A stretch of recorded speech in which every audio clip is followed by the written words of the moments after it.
Welcome to Beyond the Blocks, where we talk about stories behind the sport. I'm Coach Lonnie D here with Coach Will Humphreys and Anthony Lewis. Today we've got a great guest who's seen this sport from just about every angle, from being an athlete to being a coach to stepping away and even spending time as a professional poker player to now helping shape the sport at its highest level with Gill Athletics and through the Gill Connections Podcast. Today we're welcoming Mr. Mike Cunningham to the show. Behind the blocks, I'm concerned what's behind you guys. He's got a library behind him. You've got the dopest shoe collection I've got. Lonnie, you need to step it up. I had to fake my background. Hey, Man, I'm so excited to be here, guys. Thank you so much for inviting me, and I'm looking forward to this discussion. thank you. Oh, Thanks for yeah, coming. I'm Thanks for hanging happy to out. have you. Yes, I'm gonna start the questions off here. So after competing in college, you began coaching in high school and you eventually became a college coach. So can you tell us about your experience in the transition from high school to college, and also what were some of your biggest challenges on both levels? Yeah, great question. Small correction. I did not compete in college, and if you would have Oh, you did, seen yeah. if you would have seen my times in high school, Mhm. you would say I barely competed in high school, Okay. my friend. Okay.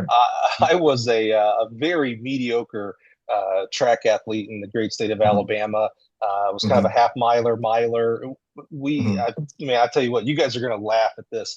Every day in practice, every day, no exaggeration here. Every day in practice, we would all come in, do our little 2 laps warm up, right? Pretty standard. We do our static stretching. This was the 90s, right?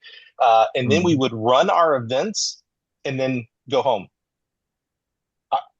I, That's it. I didn't stutter, Lonnie. I didn't stutter. So, and we would run them in the order of a meet. So every day at the start of practice, we would run the Oh my four by God. eight. I was on the 4x8. So we'd run the 4x8. And then while we're catching our breath, the guys would go do the 100.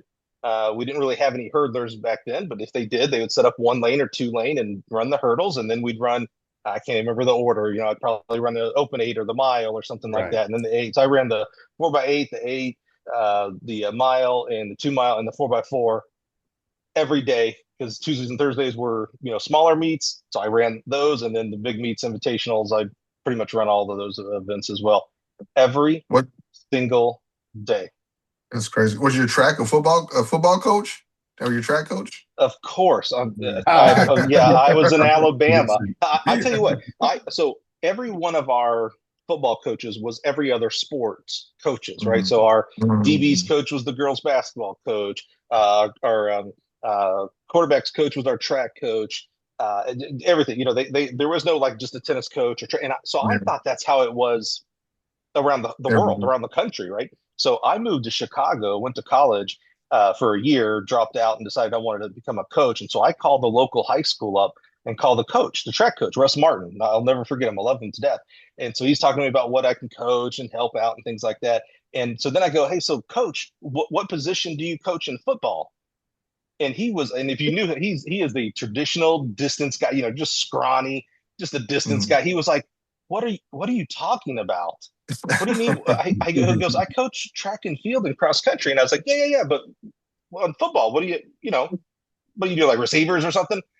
He thought I was the craziest, dumbest Alabama redneck in the world. And he was blowing my mind. I was like, wait, you only coach track? Oh, holy cow. Game changer. Never Wow. thought that was even possible. Yeah. Mhm. It's funny. I wouldn't even That's think good. track would be a sport in Alabama just because it's so big in football. It's just like, hey, we're doing Uh, football year round out there. 100 and we did. I was a football player. I started on the offensive line, and so I had spring ball in the middle of track season and things like that. But yeah, it's a we back then. This again is the mid. I graduated in '94. There was probably, I'm probably exaggerating a little bit, but there's probably 10 coaches back then that really were track coaches in the state of Alabama. Went to clinics, learned about how to coach track and field, and crazily, those are the 10 coaches that always won the state meet or were runner ups. I mean, it just, it was always the same schools over and over again. And that's where the coaches were. And, Mhm. the rest of us just kind of filled in and did Mhm. whatever we Yeah. could figure out. Yeah. Didn't know anything about pole vaulting, but my school is a very small rural school. We didn't have pole vault at all. That was the rich schools up in Birmingham that they had pole vaulting. Mhm. So knew nothing about how that was actually a real event or not. So yeah, it was a learning experience. And I moved to Chicago and to Illinois track, which is pretty solid, and then Right. continued to grow and found out, oh, this track thing, it's a real thing. It's a whole big world out there. Mhm. I'm sure it had to be like a huge weather change, like culture change from going from Alabama to Chicago as well. How did you adjust to that? I lost my accent real quick because people don't really take you serious when you talk like you talk in the South. I mean, every whatever stereotypical Southern slang you can think of, that was me. I was Alabama through and through, and Gotcha. so had to learn real quick. Like everybody called me Bubba because of the accent and being from yeah, I hated that. And being from Alabama, so yeah, you learn that quick, and I hate the cold, so you just Mhm. I still hate the cold. I've been here for decades now, and I don't know how people do this stuff, man. I try to travel a lot during the winter. I try to, oh, Miami needs me. Oh, I gotta go. That's funny. I like that. So how did you? I do want to get into your college coaching a little bit. So how did that come about? You know, guys, my story for coaching really my entire life is really Yeah. one about faith that God has just kind Mhm. of moved me to different places, right? So um, the high school that I mentioned, so that was my first coaching job, was literally out the window of my fraternity house of the college that I went to. So literally, we used to watch their football game. The football field was right there, and so I don't know if Mhm. that high school, De La Salle High School, if that wasn't right there, I'm not sure I would have had the gall to coach up and try to just volunteer. I was just going to volunteer a couple days a week or whatever. He needed a full-time assistant coach. So I dropped out of school. I was working midnights as security so that I could get to the school in the afternoons and coach. Did that for a year. Again, just I'll speed it up, but it is you'll see how some would say Mhm. lucky, others say faith. Mhm. He retired after that year. I'm a 20-year-old kid, no degree, nothing, and I somehow convinced it was a Catholic school. I somehow convinced the father to make to let me be the head coach. I was the head coach of the Chicago Catholic League school, and Mhm. did that for a year, and had a kid that was a pretty good hurdler. I didn't know what I was doing, but I enjoyed the hurdles, Mhm. and so introduced them to Troy University, Troy State, down in Alabama, because that's real close to where I went to high school. And the coach now passed away, Bob Lambert, said, "Yeah, my hurdles coach is a football kid who left, he finished up his eligibility, and this is his last year." And I hung up and was thinking over the next day or two, and I was like, well, "Wait a minute! Even the dumbest football kid it's graduating. Like he's got to be out of here." And so I called the coach up the next day and was like, "Hey man, is this a position you're going to be filling? Like I need a degree, and sounds like you have a position opened up." And he's like, Mhm. "Yeah, I do." And lo and behold, they paid for all my college to come down as an Wow. undergrad and coach That's sprints and awesome. hurdles for him. Yeah. And then then even the dumbest track guy has to graduate at some point. So eventually I Mhm. graduated, and somehow I don't know. There's only one explanation. I get the Mhm. head coaching job of a junior college in Kansas. I do Okay. that for a year. I'm actually up for the assistant job at the University of Oregon. Don't know Mhm. how. I should not have been at all.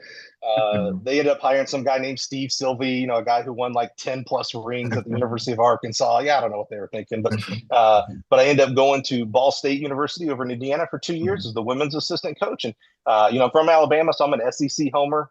So Mhm. now I'm a full time coach. Like I'm like, okay, what am I doing in this profession? I wanted to coach in the SEC, sprints, jumps, and hurdles in the SEC. And after 2 years at Ball State, where I had a lot of fantastic athletes, a lot of women that were just amazing and just loyal and just awesome, awesome human beings. Mississippi State came calling, and had the honor of coaching sprints, jumps, and hurdles at Mississippi State for a couple of years. There you go. What years were you at Ball State? Yeah, that would have been '02 and '03 season. Okay, okay, okay. Because I'm from Indianapolis, so I know some people there, but Oh I was yeah, like early on. Yeah, yeah, yeah. Okay, yeah. okay. All It's right, cool. prereq. You have to recruit Indianapolis. I mean, it's tons Mhm. of talent. It's amazing. It's amazing. Yeah. Mhm. No, that's awesome. I like how you mentioned kind of like how you finessed yourselves into certain jobs, or you got into those situations. But you've been around the sport, at multiple levels, done multiple roles, different roles. From your perspective, like what do you think most coaches and athletes misunderstand about what it really takes to succeed long term in track and field. I mean, you've seen it from multiple perspectives in different positions, even Yeah. now at Gill. What do you see? Yeah. When I was in it, when I was a coach, I would have answered this differently. I would have answered, um, kind of compound interest, meaning, it takes Monday, Tuesday, Wednesday, Thursday, Friday, and then 4 years, 5 years in the college side of it, stacking on top of, like you heard 1% a day. In reality, it's 0.1% a day. You're just, so consistency, being at practice every time. That also means, getting a little lucky and not having injuries. I mean, that's kind of one of the top causes of someone not having a good college career or professional career is how again, I say a little bit lucky did they get with injuries, were they small injuries and they were able to recover fast? Were they able to stay away from, Achilles and hamstring, some of those big ones that just, they derail, a season. Well, that's a season you're not stacking. And so Mhm. that's a detriment. Now, I would tell you, it's a little bit different now, my perspective on track and coaching.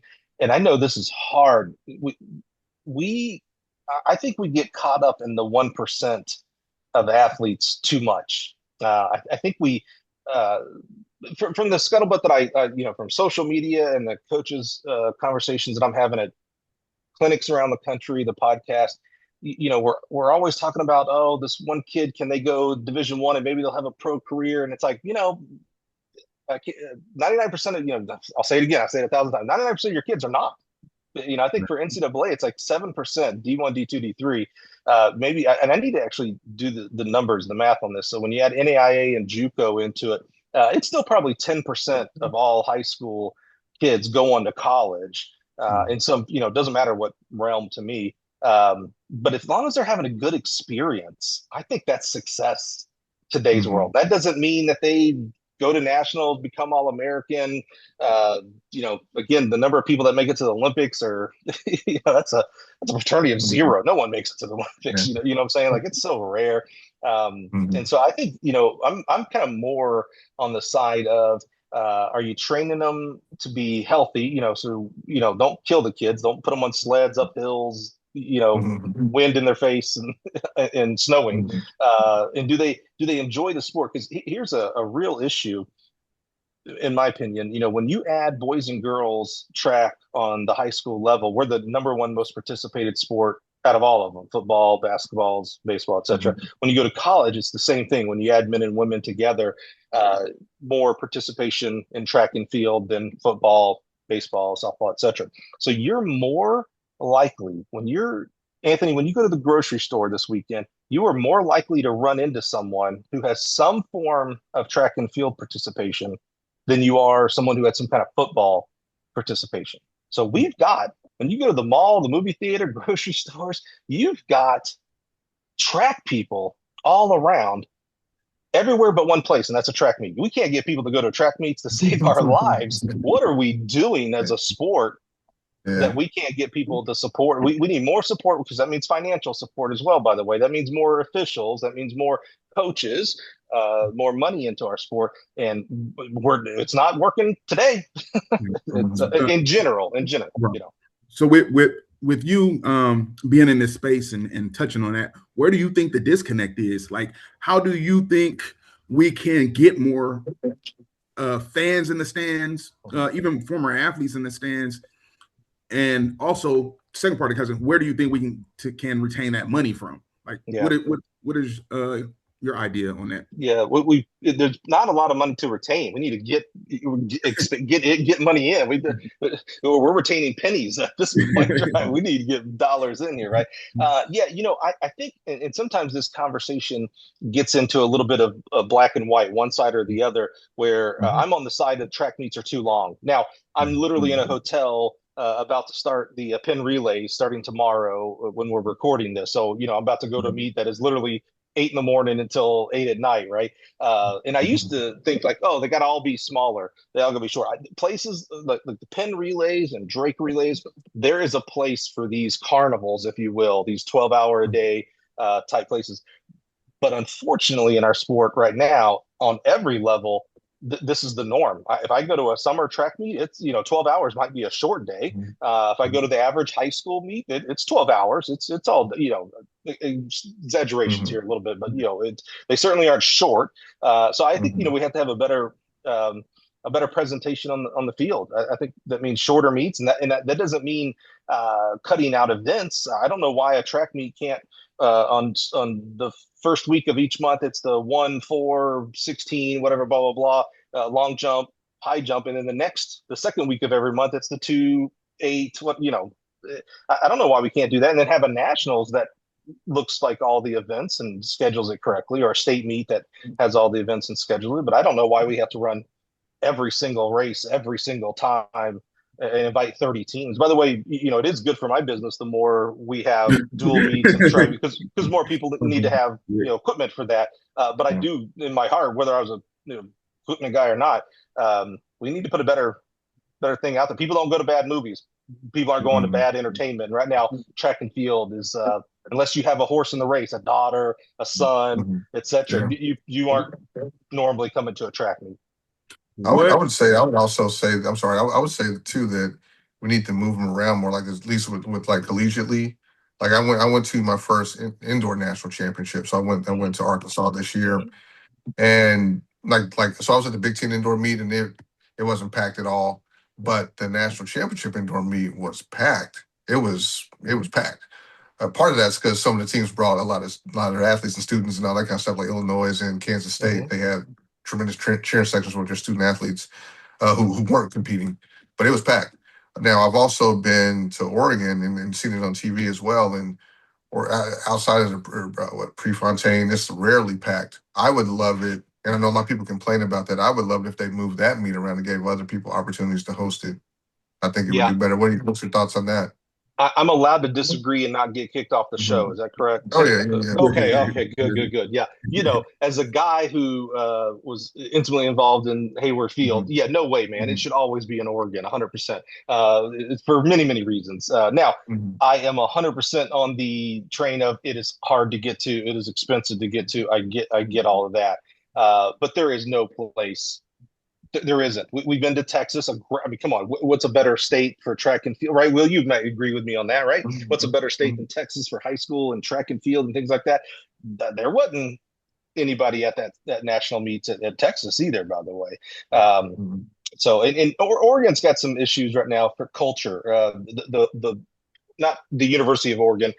When they took down old Hayward to put up new Hayward, there was a lot of people that were diehards and went to every track meet that decided not to. And that's really sad, because that is the number one track stadium in the world. I mean, it is to be celebrated. And I think kids have a great experience when they go there. I think parents have to take out loans to go there. But there is no place like Oregon for track and field.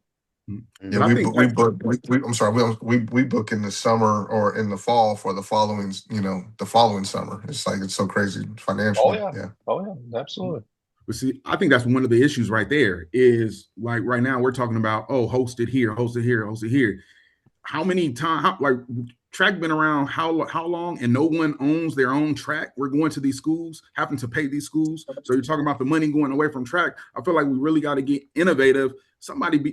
So what Michael Johnson was doing, he had a great idea. Like that was a great idea.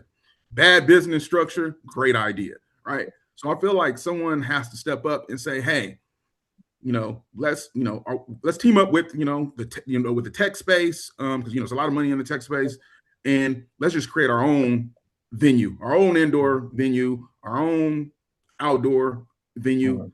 And let's have these meets. We don't have to have, like you said, we don't have to have all, the events. We can switch it up for college. We can switch it up for high school and stuff like that, even from a professional level. And I think that right there, the money's going back into track. Yeah. As well as people are tuning in. Like the event that they had in New York for long jump in the middle of Times Square, like that was beautiful. No, that was beautiful for track and sports. So just thinking outside the box, I think we're just getting comfortable and just wash and repeat. Yeah. Well, first of all, someone has to own the facility. So I mean, someone's got to own it. I get where you're at, but someone's got to pay for it and own it. And land ain't cheap, and building ain't cheap. I mean, people like to complain about track equipment. When I'm working on a new facility, man, we're this big of the entire facility. You get 1% off your concrete price, you're gonna pay for all my stuff. I mean, we're the small stuff. We're just the thing you see the most. No one talks about how beautiful that concrete looks when compared to pole vault pit or hurdles, but someone has done it. But now, the one thing I'll agree with you 100% there, Anthony, is thinking outside the box. And as you know, we're a very traditional and typically a very conservative sport. Coaching body, officials body. We're old school guys and gals out there in the majority, and so thinking outside the box is a little hard. I think that's why maybe someone like is it Alexis or Alex, the guy who runs Athlos, from Reddit and everything, and Williams' husband. That's how he's best known, is Williams' husband. It's not a bad title. It's not a bad title. He wasn't from track and field, and it's not like he married a track person. She's a tennis. She don't know. I assume she doesn't know. I saw the documentary. She's been doing tennis since she was born, right? So she don't know nothing about track. And I think that's what has made it a little bit more successful, is he's looked at it as, how do we uplift the athletes? How do we showcase the athletes? And that will drive people into the show or to the track meet. And probably that's how he's thinking about it, is the show, not the meet. I would love to have a conversation with him about just what he's thinking about with that. I bet you he doesn't think it's a track meet. It's an event. It's a show. And I actually learned that from oh my gosh. She was one of the right-hand mans up in Oregon when I first started working with the NCAAs, and she goes, "Here's the difference, Mike. Other people host track meets. We host events." Like when they think, because people talk about, Will, maybe you saw this, they the officials, they walk out in a line, and they're not just like, oh, go to the long jump. Like it is choreographed. They host events, not meets, and pretty much everybody else is hosting a meet. And I bet you Alexis is not hosting a meet. He's hosting an event. Like I say, what I also like about his thinking is, I think that was just like a sample to kind of test it out. But now he's talking about maybe trying to develop a track league, which would be really cool. And if you think about it, like as far as creating a business around a sport, this is like something that's untapped, because it's just like you're creating from scratch, versus every other sport, is pretty much, there's already leagues, there's already unions, et cetera, et cetera. But this could be like a great business opportunity to start from the ground up, as far as, like business infrastructure. So I love that. I don't know how it's going to work or anything, but I think that's really cool. I'm excited to see what's going to happen with it.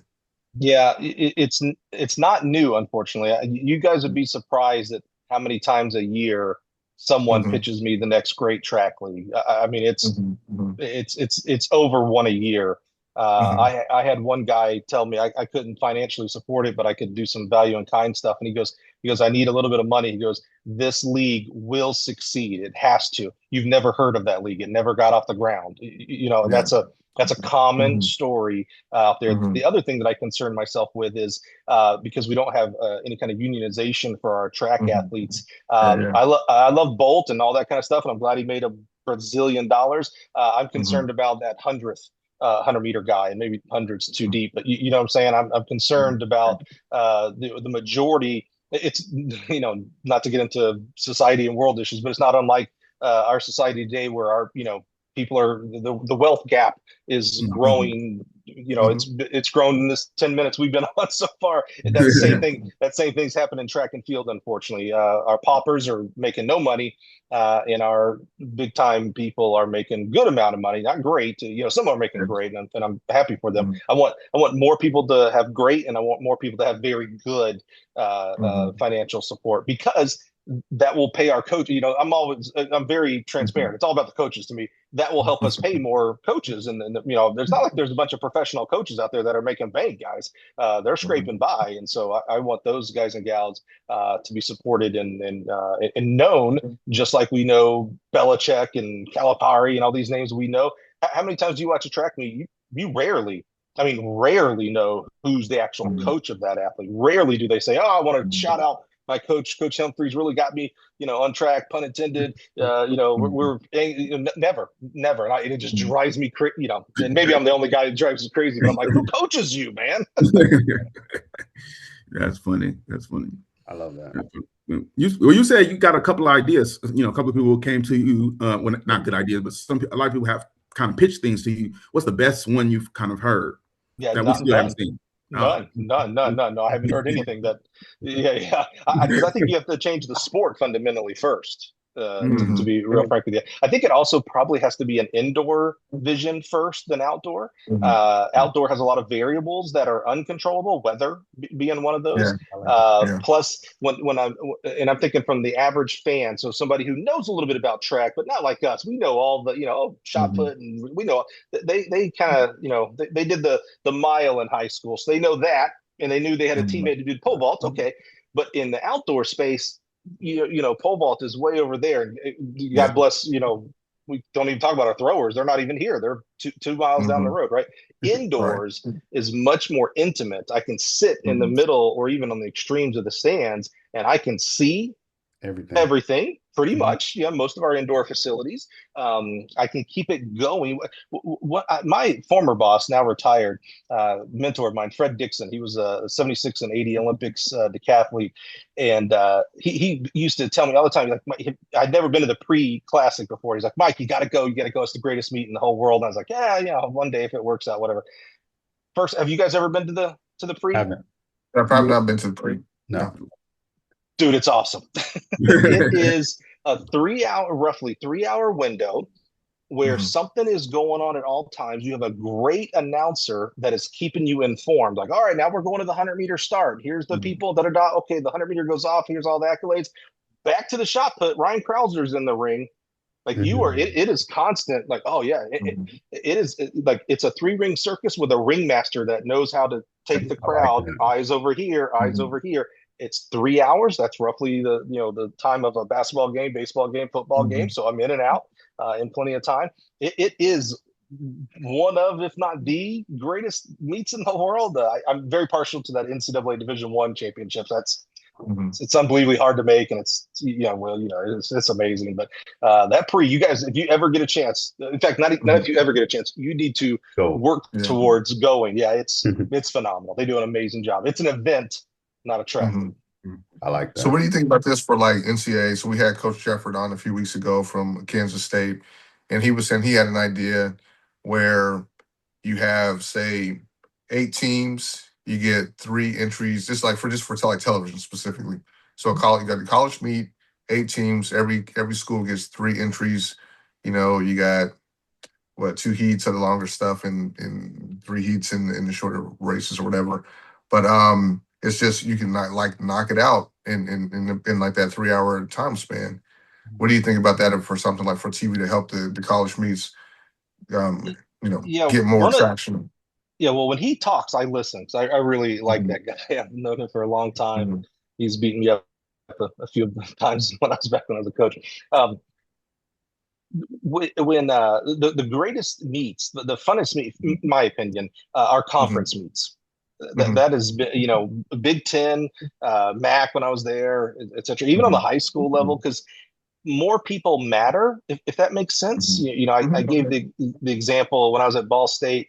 We had a high jumper, and if she got 8th place, that 1 point might have been the point that we lost by 2.5 points. I needed a little bit more, but every point mattered, and so everybody was rooting. Like when she was jumping, the team was over there, and the parents were like, "We need points." When I got to Mississippi State, man, it was a little tougher because we were trying to win national. We couldn't win SECs, and so if you didn't qualify for nationals, it was a little like, "Hey, good luck next year." You could be amazing and be like, "Man, hope you do something next year," And so I think I don't know how to answer that. How do you make conference meet be the national meet? It would be interesting to study the state of Michigan. The Michigan high school, they do a traditional state meet, just like you guys all do, like you would know, and regionals and all that kind of stuff. But they also do what they call a true team state championship, to where I'm sure I'm wrong on my numbers. In fact, you can go back and look at the Gill podcast. There's I did every state, all 50, actually 51, Washington, D.C. I interviewed a high school coach from every state about how they qualify for the outdoor state meet, what events they do, things like that. And it was there are 50 different ways of us doing high school state meets in this country. It's amazing. But Michigan does a true team where I think they have each team that enters has a roster of 24, and so you score down to 24. So it's a little bit like golf. So if I remember correct, someone's probably yelling at me, correcting me. I believe first place gets 1 point, and second to it's like golf, lowest points win. And they even this blew me away. This Lonnie, you're looking at me like I'm crazy, and that's normal. If I remember correctly, you also don't have to declare who's gonna do what until the actual race, because the coach that was telling me, she was like, yeah, we saw that they that the one kid that we thought was going to run the 200 wasn't even warming up, so we threw. We knew this was our chance, so we took a chance on our kid that we weren't going to run the 200, and we put her in the 200, and it was like, I was like, so you don't know until you line up? He's like, yeah, and I was like, that's kind of cool. Like that was kind of interesting. So I think studying some things like that could. I don't know if that's the system, but thinking about a true team state champion, or true team title, where that 24th person could be the person that wins it for you. That's like cross country. Cross country is a pretty popular team. That's like golf teams. It's not unlike you may not know the offensive linemen's names of your favorite NFL team, but you certainly know that. You watch them every once in a while, like, what is going on? We can't pass defense to save our life.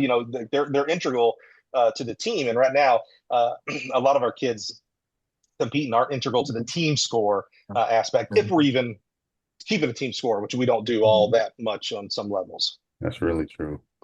That reminds me of like the dual meets that we would do, back in the Foothill League in California, where sometimes you can psych the other team out and say, hey, we're going to warm up for this event, but then you end up not doing that event and put them in something else, and then you end up scoring in an area they didn't expect. So I like that. I like that concept. Yeah. Pretty cool. Yeah, there needs to be, coaches are brilliant. You guys are all extremely intelligent with program design, and then all the other things that make up a coach, bus scheduling, uniform, that all is part of your intelligence. Man. We don't get to do enough of the strategizing that like a football coach has to actually think about what's my first, 10 plays going to be. What am I going to do if they blitz? What am I going to call the next play? We don't get to do that too much in track and field, our coaches. We all maybe have seen the war room of like conferences again, where they'll put all the teams up there, things like that.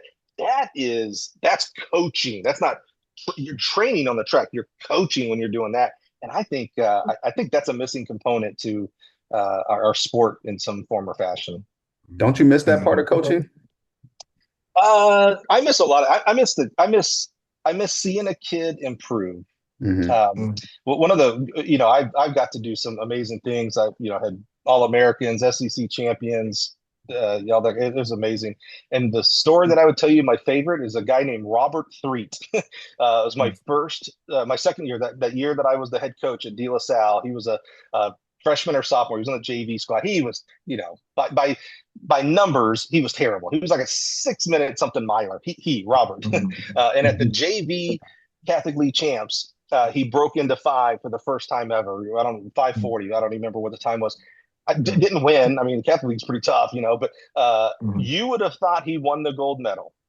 He was excited. Awesome. His parents I'm over there, big hugs, and that I miss that. I miss that. I don't miss the politics, and it's only gotten worse in the 20 years. When I got to the SEC, I learned a little bit like, oh, it's not just the oval. Oh, okay, there's more that goes on in this sport. Got it.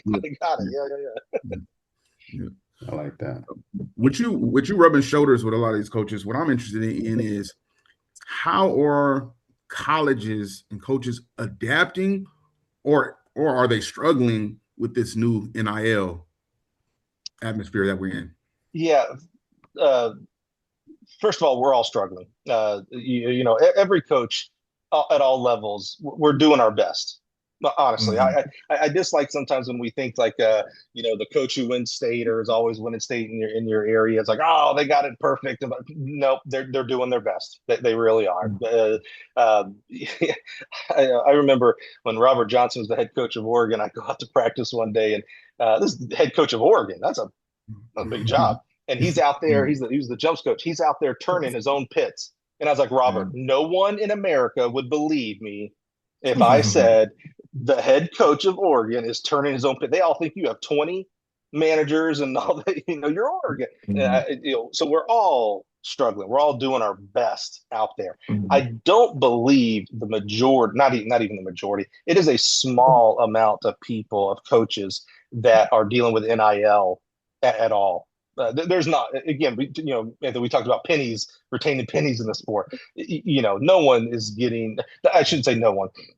It's such a small, it's not even the one percenters. It's the 1% of one percenters that's doing anything NIL wise. I had Trevor Bassett on the podcast years ago when he was a senior at Ashland, and he was getting into the NIL. Like, he was kind of a forefront of an NIL guy, and most of his stuff was value in kind, not payments. Now, there's some of our kids that are making some money, and considerable money for what us track people would think. But I would hazard to guess that no one's making. I don't know if anybody's making 100,000, and I'd lose a big bet to say that anybody's making close to $1 million. Where in our football and basketball, I mean, heck, we got some women's basketball that's making $1 million. A girl that just transferred from Iowa State down to Oklahoma or whatever, she's getting $1.4 million. And I'm like, yeah, bless, man, that's awesome. How do we get that in track and field? So I don't think coaches are thinking about NIL. Most of the conversations are, they have to deal with kids who think they should get an NIL. You know what I'm saying? I was gonna say, and their parents, their parents, yeah. like, hey, yeah.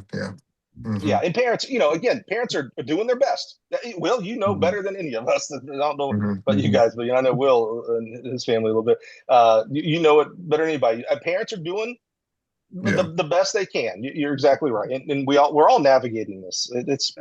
Well, what I mean by that is some parents specifically are a little disillusioned, thinking their baby, hey, my baby is worth this and that, and it's like, this is track and field. We don't. There's no money like those other sports, But think, and that we're on the same wavelength here, Will, and that's what I mean is that they're doing the best they can, because think about it. Even though they know this ain't football, their parents are dumb.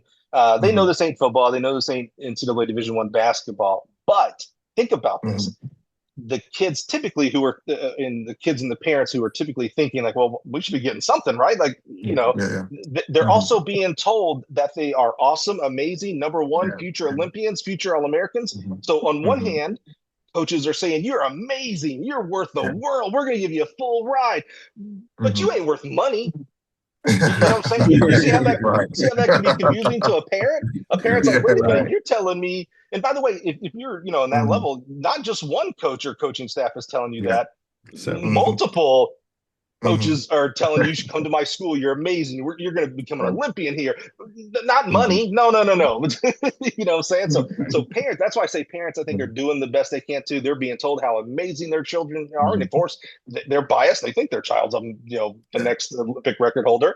But they're also being told, no, this ain't basketball and football. What are you talking about money? It's like, well, man, you look at social media, everybody's getting NIL. Why is my little boy making some money? So they're doing the best they can too. Yeah, but I think that's one of the issues is I think parents are pocket watching. You're on social media, you're looking at these other kids, and like you said, we said the 1%. So yeah, kids who are maybe going to the Texas Tech or them other schools, yeah, they might be getting that NIL, but necessarily mean your kid. I think the parents got to get focused on the scholarship aspect, because at the end of the day, the object is to go to school for free if you can, right? And I think parents need to just realize that okay, can my kid just get to school for free, and then worry about the NIL stuff later. Allow their performance on the college level to speak to get that deal. I mean, that's just my own perspective. But like Will said, there's losing parents out there. I think you are spot on. I think it's criminal what we've done educationally, monetarily in this country. First of all, it's weird to me that we make 18-year-olds make a decision that's going to affect them for the rest of their life. Pick a major. You're 18. You don't even know who you want to date tomorrow. What do you mean pick a major that's going to change their life? Oh, and by the way, we're going to charge you a crap ton of money for that decision, right? I mean, that's just it's amazing to me. So I am a big advocate of, again, because I'm like, dude, you ain't going pro. I mean, I hope you do, but as you mentioned, I'm a professional poker player, professional gambler, so I play the odds. You are not going pro. So where can you get it paid for? I'm 100% on that, Anthony. And where can you go that coaching staff and the education, so your teachers, your professor, your counselors are going to treat that they're going to love you for Anthony and not what your PR is. Mm-hmm. That's a Love that. big. I was just talking to it's amazing. I'm all about coaches. Like, well, you know me on social media. It's all I love track and field coaches, my hats, everything. Yeah, I'm all about coaches. I'm amazed at how many parents reach out to me. I literally, someone on Instagram or Twitter, one of the socials, said, "Hey, my kid's now at XYZ. They're going to go visit blah blah blah blah. What should we look for?" And I was like, well, first of all, I was like, every program's had success. I mean, whether you think this person was a quarter miler, it's like, whether you think it's, you should be doing repeat quarters. Someone's had success with quarter milers, repeat quarters. That's not how I would coach them, but people have had success. People have had success being sprint based quarter mile training. So someone's had success other way. That's going to be genetic. Sorry, you're already locked in. We don't know what the heck that really is until it's too late, right? But go somewhere where coach is going to love your son for who they are, regardless whether they run 44 or 54. Where are they going to go that they're loved, and they're going to be encouraged to go to school and go to classes and extracurricular activities and become a real adult, because again, that's where you're going. You're not going pro. No, again, no one goes pro. I would love to hear. We've on the show, we've spoken to a couple coaches, and then I've spoken to a couple coaches, but we haven't touched base with as many coaches as you.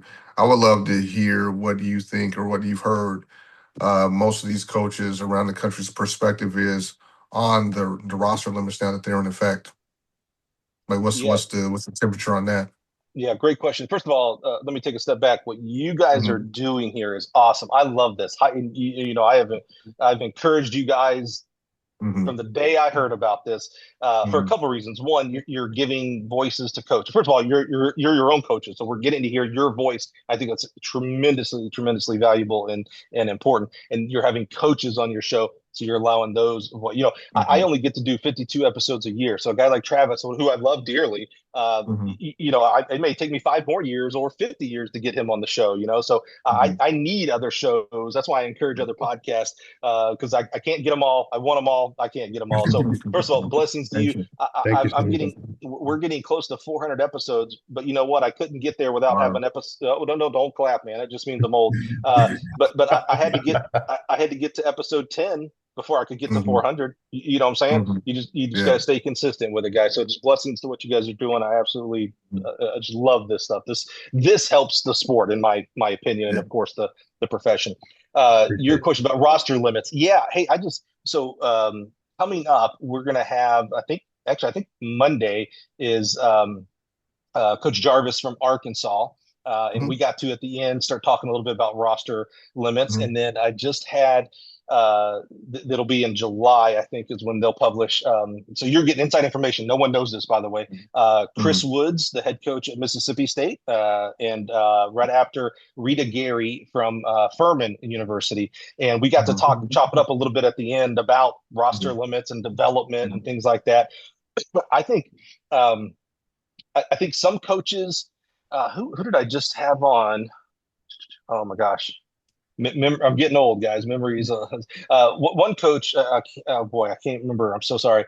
They did not do the buy-in, so nothing changed for them. They had 80 kids total before. They'll continue to have 80 plus kids after. So it's not everywhere. It's probably more aimed at your power fours. Of course, there's some other. I think Mac bought into it and things like that. So I think it helps give some clarity.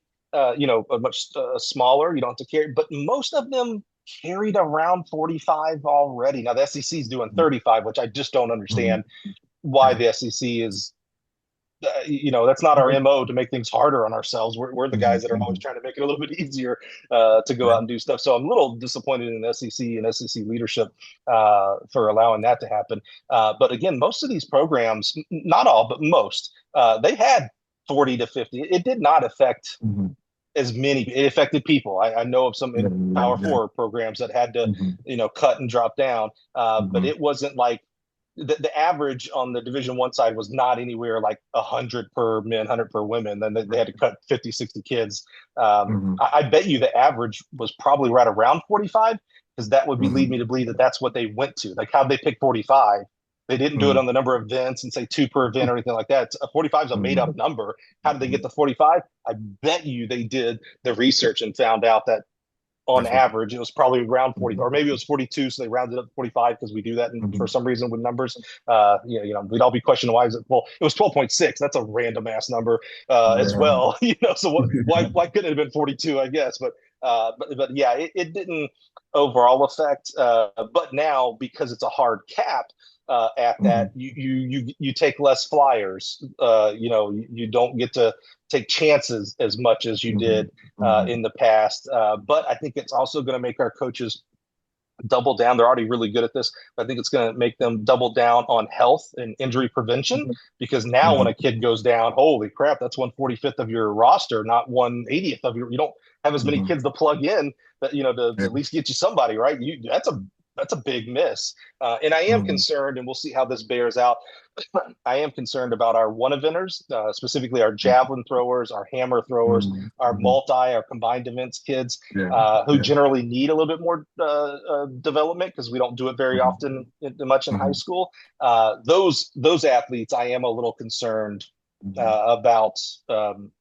The 100th U.S. kid in those events might not look as good as it does today because of some lack of opportunities. I got to be honest too. Speaking of that, like I know some coaches won't be happy with me saying this, but like my child is a heptathlete, and I'm here in California. We don't do that in California. High schools, we don't do the multis, and most states I believe don't do the multis. Probably 10 to 20 maybe do it at the state level. But it's like any kid coming out of high school, most kids coming out of high school in America, they are definitely developmental in that regard, with regard to the multi specifically. But we got a lot of people coming over from Europe at like 22-year-old freshmen who've been doing it since they were young. And then our kids coming right out of high school have to compete with that. It's like, that's tough. So I'm of the idea that this is something also that's being spoken about and will probably be legislated, and we can speak on this, but I'm all for the potential age limits, like capping it at age 25. So just a little more fair to like the young American athletes, because I don't really think it's fair that, most of our kids are graduating at 17 or 18 years old, and they going straight to college for the most part, and they have to compete against people 23, 24 who are like freshmen, and then can go up to like 26, 27, where they're at like 22 years old graduating. So I would like to see some equity there. I tend to agree with you. First of all, I'd highly encourage your listeners and you three, go back. It was about 2 years ago. If you search in your podcast app, you'll find it. Go back and listen to those state meet podcasts. They're all about 20 minutes long. They're not my traditional 2 hours. Don't worry, but there is 51 of them. So I heard most of them. I thought that was a cool segment. I think you had Trabuco Hills coach for California, correct? I did JT Ayers. And still walked away not understanding the California system. I was like, wait, so you're in like qualifying mode the whole season? Like there's 20. Yeah, it's like, geez, man, holy cow. But love a one class system like Indiana is one of the other ones. And the reason I said I encourage you to go back and listen to them is you talked about not many states, about 10 do multis. More than you think. Now, not many do it for the state meet, for the official state meet. There's a couple, if I remember right here in this where I'm at in Pennsylvania. I believe they did it as well. But more than I would have guessed do it separately as like an unofficial state meet, including, very proud of my home state, Alabama. We've had a long time. Bo Jackson was a decathlon state champion in the state of Alabama. Yeah, famously, right? There is, it's up here in the Northeast. It's either Connecticut or Vermont, one of those, kind of small states I don't get to very much. They do a decathlon that gets 100 boys and 100 girls. They build themselves as the largest multi-meet in the country or world or whatever. And make sure you heard that right. They do the decathlon. 100 boys, 100 girls are doing the decathlon. Really? Wow. That's crazy. Every single year. That to me is where I'm like, oh, there's a hunger for the combined events, boys and girls. Like, wait a minute, Wow. this small state is getting 100 females to do the decathlon every year. That's amazing. Wow. And so I think it's just amazing to me the amount of states that do some form fashion there. Now, in regards to the age group, so and you'll hear more when Rita Gary's episode, because she's a big proponent. She's and very loud and proud about where she thinks international recruiting and the age thing, and I've always been of the mind of like, is it against the rules? No, then don't be calling people out. I don't like this when we call someone out. If their roster is all international, it's like, well, is that illegal? Okay, that's how they choose to do it. You choose to go. You get to make choices here. That's what's leadership, right? Now, if it's against the rules, that's a whole different ball game. And she expressed almost verbatim kind of what you said there, Will. It's like, what are we doing with 27-year-olds coming over and competing with for American American college that are getting American taxpayer money? I get that. So if the rule were to change, and it looks what she's proposed through USTF CCCA, which would go on to the NCAA, looks a lot like what we just heard a week or so ago, that the NCAA said, hey, we're thinking about this 5-year, no red shirt, you just get 5 years kind of thing. I don't know that it had a hard age cap to it. I could be wrong there. There was no age to it. Just actually, one of the things, and this could be different things, but one of the things I read is it would start at 20, and from there you have 5 years. So it would end at 25. So 25. Okay. So if you want to go get a 24-year-old international, whatever, cool. You're just going to have them for a year.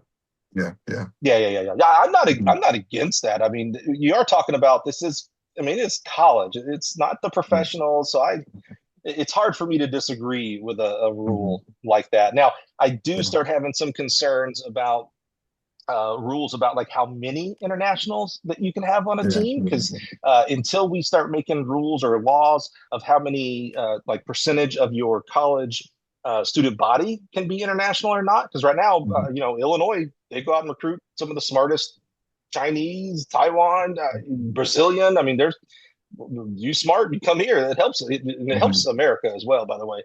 So until they change that, which I'm not sure I'm for that either, by the way, because it's kind of how America was made. Let's be real here, guys. So until they do something like that, if a coach decides that they want to go find 45 international students that are less than 25 years old, if that rule comes by, hey, that's their choice. And also that's their boss's choice. That's the athletic director's choice to also say we agree or disagree with our athletic department. That's what leadership is. You make choices, and you guys know, you make choices. You have to deal with good and not so good consequences. So, that's that.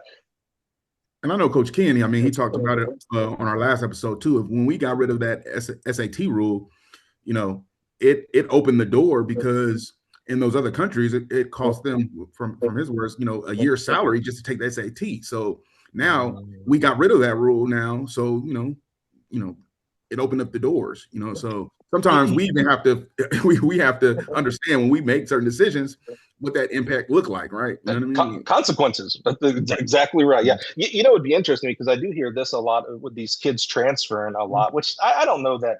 I don't know that our kids, I'd love to see the stats, and I could be wrong. I'm not sure that our kids, at least in track and field, are transferring more.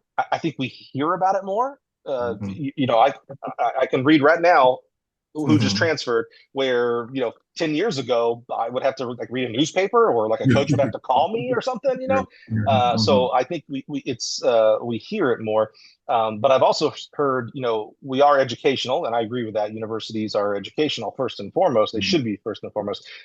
These kids can't be graduating, transferring all these times. What? That's a stat we keep. I'd love someone to show me those stats. Our athletes are graduating less frequently now than compared to the year before the portal or whatever.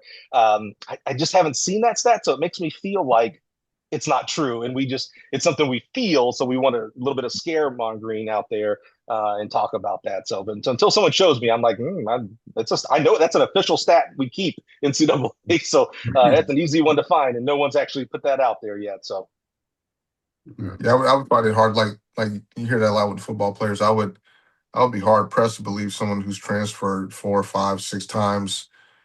Some of them like 2 schools in a year, essentially in the school year. I'd have a hard time believing they're like where they need to be on credits. Hmm.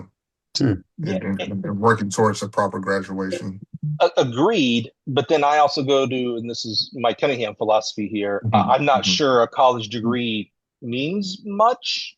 That's probably a hard thing for maybe some. Look, Lonnie is giving mhm. me the evil eye over there. No, I Uh, I agree, but I have a lot of Meaning, conversations about that too. yeah, yeah. Now, if you're going to be an engineer or an architect, or Mhm, if you're going to be my doctor, yeah, I'd love for you to have that degree and maybe multiples of degree.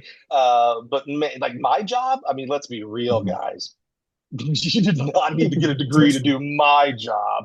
And there's a lot of my jobs out there, you know what I'm saying? Yeah. So the kid goes to school 4, 5, 6 years, plays football for 4, 5, 6 different schools, and doesn't have Mhm. the money because it all, Yeah. the scholarships ran dry. They picked up 4 to 5 years of Hmm. college, of like seeing other Mhm, adults and how that might mhm. play into their life, and they might Yeah. become Yeah. careers one day. So not Mhm. sure it's the worst. I would, I'm not sure yeah. having a degree is like this. You're better than other people if you have a degree. I'm not buying into that All I right, just I'm think I at gonna just think all. that college is like to work towards that, but I think anybody who's doing that, like particularly like like couple of football players, anybody who's doing that, they're chasing their dream, they're chasing the league or something like that. They're not worried about the education. They're chasing like the big dream. Most people who would, I think, do it, and I'm not talking about track because there's no real money in track, but if you're basketball, football, and you're multiple transfers, different schools, you're either trying to chase the immediate bag or you're trying to chase that bigger bag down the road and with the aspirations of getting to the league. And what's wrong with the immediate bag? Now I'm very countercultural of people. Like back when Mhm. we used to have the same kind of conversations but in different manners. Remember, we were all up in arms. I don't know, 20 years ago, about high school kids skipping college to go to the NBA. Remember, that was a big discussion. It was like, right. oh, they need to go to get their education. It's like, if Mhm. they go to a school and blow their ACL, there is no Yeah. $1 million NBA. It's done. Mhm. If they go to the Mhm. NBA as an 18-year-old and flame out, if Yeah. they did it right now, giving an 18-year-old $1 million is its Mhm. own issues. Mhm. But we're doing that today, left and right, in our Yeah. footballs and basketballs. Uh, Absolutely. if they go 3 years in the league and flame out, well, they got $1 million. That college is still there. Hey, and Mhm. guess what, guys? In today's NCAA, it seems like you can actually go back and have eligibility even if you play for 3 years. That's Right. crazy. Right. That That's is Yeah. kind of crazy to me a little that's bit. crazy. Yeah, it's a Mhm. little bit crazy. Yeah. I'm gonna go back and say because I don't want this to linger on. Hey, getting a degree, kids, is highly, highly important. If you don't get that degree and you try to walk into whatever job, because a lot of y'all are not going to start your own business, don't know how to start your own business. I encourage you to start your own business, but most of you guys are going to work a 9 to 5. So get that degree, because if you don't have that degree, you are going to be at the bottom of the totem pole and wondering why you're making a certain amount. So I advise everyone. I will agree with you, Anthony. I'm more on the side of Anthony. I don't know if you have a degree or not, and it doesn't My matter. First of all, master's. My master's. well, okay, then you're way more educated than I am. First of all, I went to school in Alabama, so you're all way more educated than I am. But that doesn't make you, in my eyes, that Hmm. doesn't make you better than anybody else. Oh That's no, no, that's no. that's Right. more where Yeah, I'm at. And by the I way, right. agree. no one walks around and goes, "Hey, nice to meet you, Lonnie. Where'd you get your degree?" No one says that. Right. Yeah. We may talk about, like, I'm actually a little, like, sometimes hesitant to ask somebody, like, did you go to college? Did you run in college? Because I'm like, well, hell, they might not have been. That might be a little embarrassing for them. So I'll say Mhm. something like, so what'd you do after high school? You Mm. tell, like, oh, I went to college. Okay, cool. We'll go there. I Yeah. like Right. I don't want to feel bad. Yeah. That's Okay. awesome. That's funny. All right. Well, you touched on something interesting, and you didn't dive in it too deeply, but you're a professional poker player. Like, you went from college coaching to, hey, I'm in Vegas at MGM Grand playing poker. Like, can you talk? Can you elaborate on that for us? Yeah. So, yeah, I mean, it's crazy, dude. I mean, what in the world was I even thinking? I was, first of all, caveat, not married, no kids, anything. So if I went out and failed, it was all on me. I'd figure it out, right? So I Mhm. had started playing poker in casinos, really late. I actually didn't know how to, me and my brother played penny, 5 card draw when we were in high school and stuff, but I don't think we knew like who was actually winning. We probably just argued more about it. So I really didn't know like the poker hands or anything like that. And then when I got to Mississippi State back then, Mississippi was a fairly big poker state. Tunica had a lot of poker rooms, and even in Starkville where we were, had some private rooms or private games and stuff like that. And so I started playing a lot. I kind of got into the poker culture, and it became where I was pretty good at it. I was actually making more money playing cards when I wasn't at a meet or recruiting than I was as the assistant coach at Mississippi State. And so at my second year at Mississippi State, we had a pretty large controversy. This is where I talk a little bit about the politics of the next level with one of our runners who, Mississippi State, and it probably has, my former athlete, Chris Woods, is now the head coach. And so it probably is a lot differently than what it was back in 05. But in 2005, Mississippi State was not supposed to sign the number one recruit in the nation. That was supposed to be for the blue bloods, whatever you call that, USC, Texas, Florida, whatever, right? And we signed the number one junior college kid, a great young man named Steve Mullins from Barton County, 10 flat and 20 flat. And that ruffled a lot of feathers. He wasn't supposed to, it ruffled a lot of feathers. And so, so he runs the Jamaican trials. He gets popped for steroids. I knew the kid. He came to train with us before the Jamaican trials. He couldn't rub two nickels together. He couldn't afford McDonald's across the street.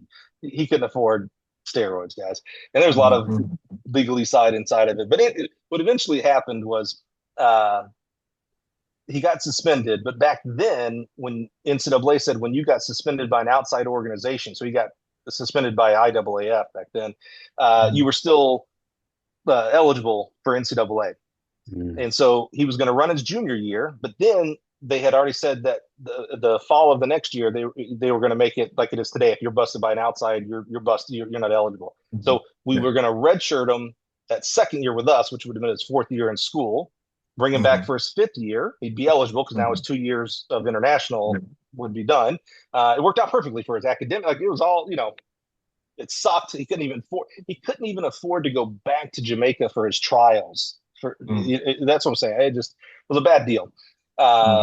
So he runs his junior year, the 05 season. He is the number one 100-meter guy. This is back Walter Dix's freshman year. It's and then politics, just lawyer letters from a lot of schools, a lot of coaches who are not coaching today. And so we go to Sacramento for NCAA's. He's the favorite for the 100. He's like number 2 or 3, I think, in the 200. He's on our 4x1. Like we got a shot here, guys. Like this is what we at Mississippi State, what we were going for. We needed 5 or 6 guys at nationals. We needed everything to go right, perfect. But we had a shot at getting a trophy and maybe squeaking one out if the right people dropped the baton, right?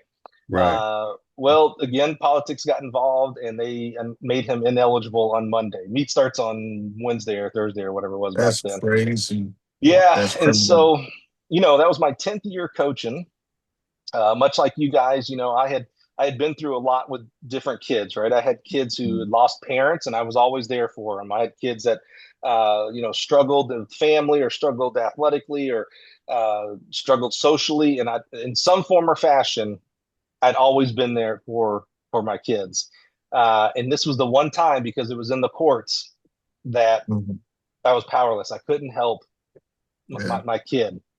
And so I started thinking, is this really what I want to do? Like I thought, sometimes we think we know what we want, right? Like I want to be in the SEC. I want to be at the top of the top. Is this really what I am supposed to be doing? And so I was making a lot of money playing poker. And so and here's how Al Schmidt was our head coach back then. Love Big Daddy Al. This is how well we knew each other. I mean, we were a great staff. I love those guys and gals that we had on staff. I walk in. I told nobody that I'm doing this. I walk in.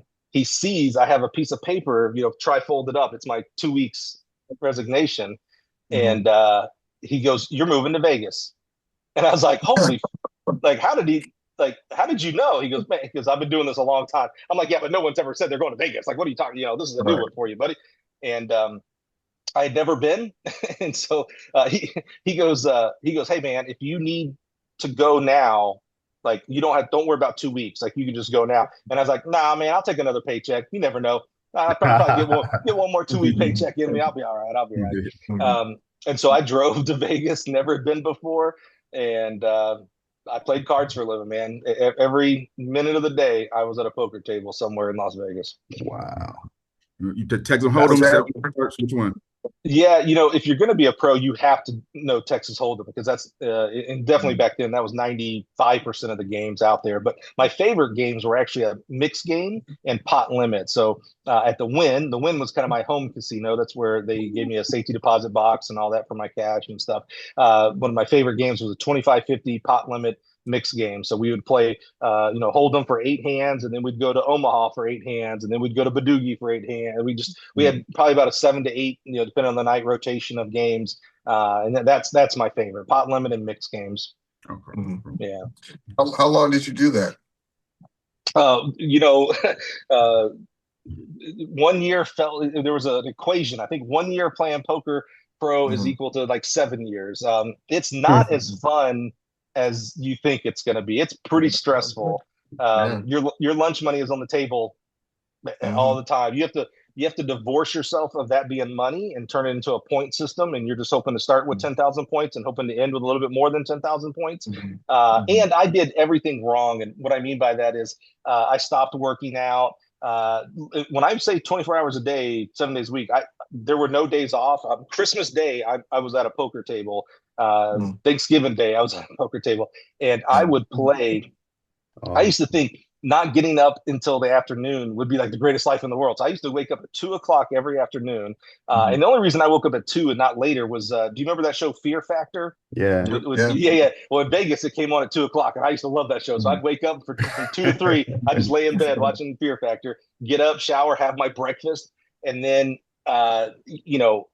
earliest on most days I'd get home at 6 a.m. It was not uncommon to play 30, 40 hours in a row. And one time I actually did 100 hours in a row. Yeah.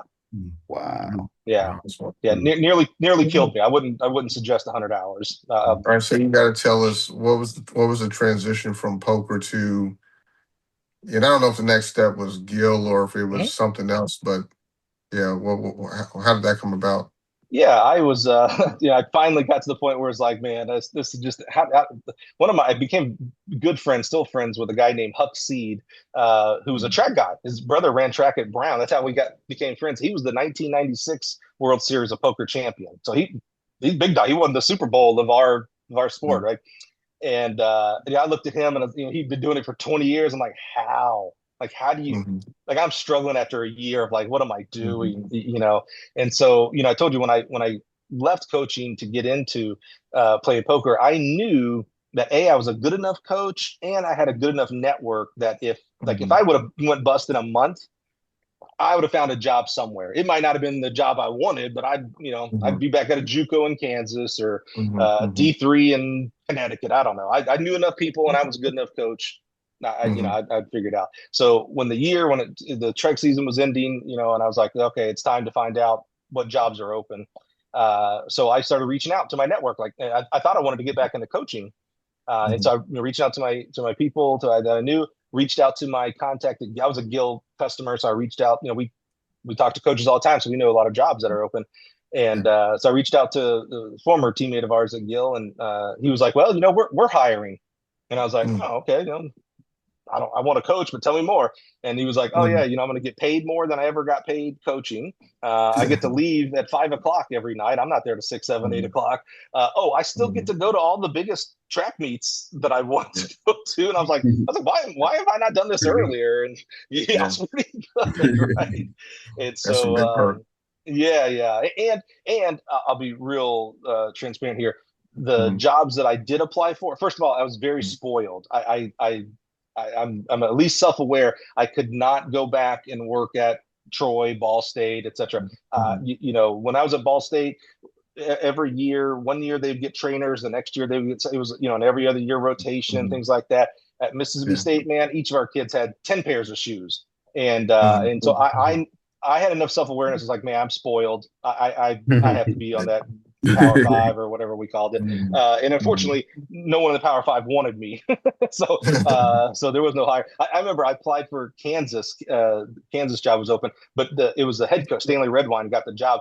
And so I applied and I put in my application, I am not applying for the head coach. I'm not delusional. I do not think I'm ready to be the head coach of Kansas. This is for when you hire your head coach, give him my resume. I could be the assistant coach at Kansas. And I get in my rejection letter. We have decided not to hire you for the head coach of Kansas. I was like, no, I did not apply for that. So I like to kid Stanley every once in a while. I'll be like, yeah, that could have been my job if I really wanted to. So yeah, no one wanted me. And so I'm so blessed that Gill had a position. And man, that has been about 3 or 4 months from now, that'll be a 20-year anniversary for me. And my God, it's been the best. My wife, my kids now, everything from Champaign. Best decision God's ever blessed me with. That's for sure. That's good. That's good. That's awesome. Will we ever see? I mean, because you've been to a ton of meets. You're getting ready to go to pen relays and stuff like that. Will we ever see a actual Gill track meet put together? Oh yeah, probably not, because we're a pretty small organization sales wide. Now we're the world's largest track equipment manufacturer, so you can put a lot of our competitors together and they don't ship out as much as we do. But we actually are supported by an amazing dealer network. That's actually how we can kind of touch everybody out there. So a lot of the companies that you know of are actually very large and great partners of ours: BSN, MF, VS Athletics, Skippers, Elites. I mean, just so many. The Ally Sports, Game One, just amazing men and women that sell, a school, all their stuff, uniforms, shoes, football, tennis, etc., and represent Gill Track and Field. And so internally, we're a pretty small sales organization. So it's hard for us to, we support, over 6 NCAA championships every year. We're now the equipment sponsors for the Illinois state meet. One of our dealers is and so we got to support them, is now the Gill equipment for Missouri state meets. Those are, that takes up a lot of time. I'm getting ready. When I get back from Penn, I think I'm home for 2 weeks, and then I'm on the road for about 7 weeks in a row. And that's just me. We got a team that's out there for a lot of places. So no, we're not. You know what the Gill meet is? The NCAA championships, man. That's my friends in NCAA will be calling me up when they hear this. But that's all Gill equipment, and we're blessed to be involved in that organization and those meets, man. They're amazing meets. It's unbelievable.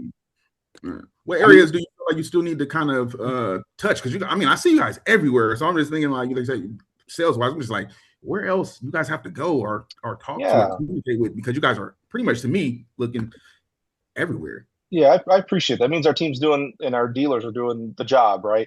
For us, we've been around since 1918, right? So, Gill Athletics started because of the head coach at University of Illinois, Harry Gill. It was back when there were javelins and stuff, and he couldn't find good javelins, so he said, "Well, fine, I'll start making my own," and that became Gill Athletics.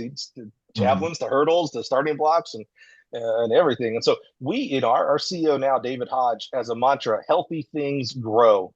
And so we are constantly, what's next, right? Whether it's a different company, whether it's improvement of our current systems. We're actually building on 100,000 plus square feet to our factory right now of sales and things like that. Most people know Gill Athletics is track and field. Obviously, this audience would know as track and field, but we actually, the best way to describe it, if you go to an athletic facility, regardless of high school or college, doesn't matter. If you go to an athletics facility, indoor, outdoor, whatever, if you see something made out of metal, foam, vinyl, or netting, we probably manufacture it in Champaign, Illinois. So all the things in track and field, right? Pits and hurdles and javelins and all that kind of stuff, cages, etc. When you go to the football field, well, that football goalpost is made out of metal, right? Oh yeah, we make freaking football goalpost right there in Champaign, Illinois. The big netting that goes behind it to keep field goals and stuff out of the oh yeah, we make that stuff. You go to the baseball field, foul poles, batting cages, dugouts, the big netting there. Oh yeah, we make all that stuff. Soccer goals. tennis system. Tennis is just two pieces of metal with netting, right? Yeah, we make that stuff. And then when you go indoors, we're actually one of the top manufacturers of volleyball systems, basketball systems. And then if you think about some indoor facilities, this is more like facility equipment, but like those big curtains that come from the ceiling that, that's all made right there in Champaign, Illinois, man. Yeah. So like any kind of metal, foam, vinyl, or netting, good shot that we make it right there in Champaign. Yeah, if anybody wants a minuscule tour, man, that's right. he was kind enough to show me or take me on a tour when I dropped my daughter off at Champaign, and I put it on my social media. But it's just a snippet of what they do, but it was very impressive. Yeah. What do you think? I forget sometimes. I live there, so it's what do you think? I thought it was cool. If it's like you like to say, it's like Willie Wonka's Chocolate Factory track and field, and that's the best way. That's the best way to describe it. It was super impressive. I was seeing them make the hurdles. I was seeing them make all the foam pits for high jump. Even like we went in the showroom where they had all the basketball and volleyball stuff, and even making the padding that goes on the wall and all the different types of basketball hoops all around, the stand up, the ones that hang down, the ones that are attached to the wall. It's like, and like you said, everything in between. It was very impressive. Very impressive.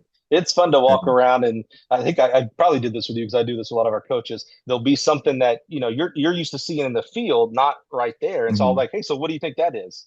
Like like there was I remember it was you. There was shot put circles, and we're used to seeing a concrete pad with a shot surface. But when there's just a bunch of half moons sitting there, you don't know what that is.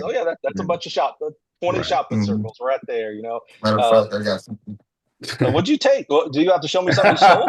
What in the world? Oh, there you go. That's right. No, I gave him this. I gave him this. Yeah. At the factory, Gill Athletics. So that's a souvenir. Hey, thank you for my baton. Thank you for showing that. That gives me an opportunity to shout someone out. So the person who actually made that baton is Sports Veins, Joseph White in Georgia. He does amazing batons. In fact, he did all the pin relay batons here this weekend as well. But he does amazing custom, whatever you want. I've seen him do custom, like when Ralph Spry retired from Auburn, and oh my God, I almost said Carl Lewis.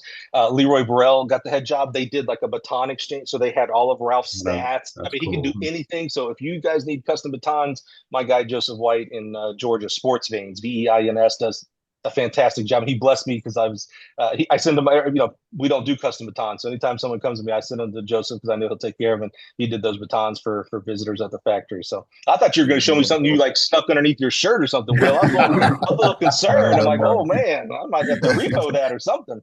That's hilarious. Well, go ahead. Oh no, you good. Go ahead. So I mean, you got the Gill, you got the traveling, you got your podcast. I mean, you got your family. I mean, it's not enough time in the day. How do you do it? Yeah, well, you have to have a family that's on board, right? And so my wife and my two kids, I have a freshman and a sixth grader, and they have their own interests. It's the one thing that when you were having kids, people told you, and they didn't tell you enough. You're a taxi driver, man. I mean, so my son is a competitive bass fisher. He's him and his teammate are top 5 in the state right now for Illinois for high school bass fishing. My daughter is a big theater. She's doing, I don't know, like 4 or 5 plays this year. So she's in dance and all that. All that stuff. And then my wife, she decided that wasn't busy enough. And so she does a lot of long-term subbing for our school system where we live in Mahomet. So just blessed that they're independent people. Like, we're a family, we're dependent on each other, but thank God there's no like, oh my God, why isn't dad here? How we're going to get anything done? They know they got to get stuff done when dad's not around. So unbelievably blessed there. And how do you have enough hours a day? You don't work 8 to 5. You work 8 to 5. I go to the office 8 to 5, but I do a lot of my social media at night when someone's watching TV or they're at dance practice or whatever. And then you don't waste a lot of time. There's, that's probably one of the reasons why I don't watch track meets, because I just don't have time. each podcast takes 2 hours to record, and then all the editing and things like that. And, we do 52 of those for every Monday, plus all the Gill 1918 ones that we do and things like that. So it's busy, and I have so much more I want to do. I'm trying to get Twitch TV off the ground for the podcast as well. Today, I threatened to do a game show between track coaches and officials because a track coach was talking about officials, and I was like, hey, be careful. Those I know you might have had your run in, but overall, they know their stuff, guys and gals. So, so yeah, there's never enough time, and I just I'm blessed that I have a building and teammates and bosses that bless me to do everything I can to uplift and honor coaches around the country, and so that's the mantra, and it is. It's not even a passion. Like what's like imprinted in your soul. A track coach believed in me, whether it was my athleticism. They didn't believe in my athleticism because I didn't have any of that, but they still loved me even though I sucked. But other coaches took chances on me, like allowed me to coach and poured into me. I think of like my mentor, Bruce Schexnayder.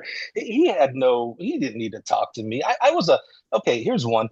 I was a nobody coach up in Chicago, right? And back then, you guys half your audience won't know this, but you guys will know this. Remember the old AOL Instant Messenger? Yeah, baby. Yeah. I don't know how, but I had this young coach named Mike Holloway down in Florida on my AOL, and he had just taken the job from Buchholz to the University of Florida. And I was like, wait a minute, I coach high school. I also want to coach college.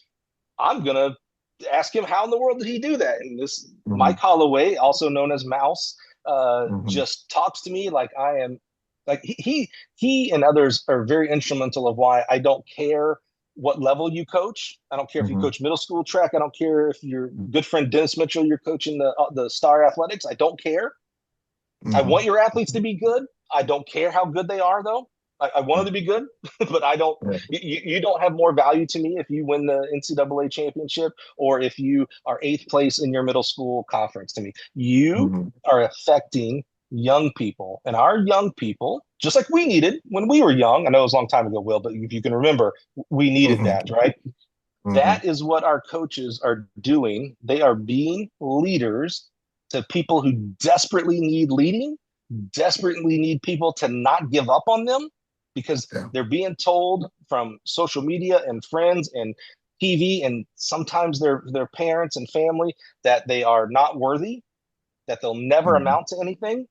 And they need the men and women like you, the coaches out there, to let them, to fill them with that belief and that hope and that love that I don't care if you run 6 minutes for the mile or 4 minutes for the mile, you are important to me and can go on to be an amazing human being. And that's why I pour every ounce that isn't going towards my family to our coaches of all levels in America specifically, but the world. They're doing a lot across the world. Luckily, I don't have to travel internationally. I got enough domestically. Yeah. So let me tell you something. So first of all, like based on your social media over the years, like I feel like all of us kind of feel like we know you because you're so charismatic, supportive, and energetic, on your social media and things like that.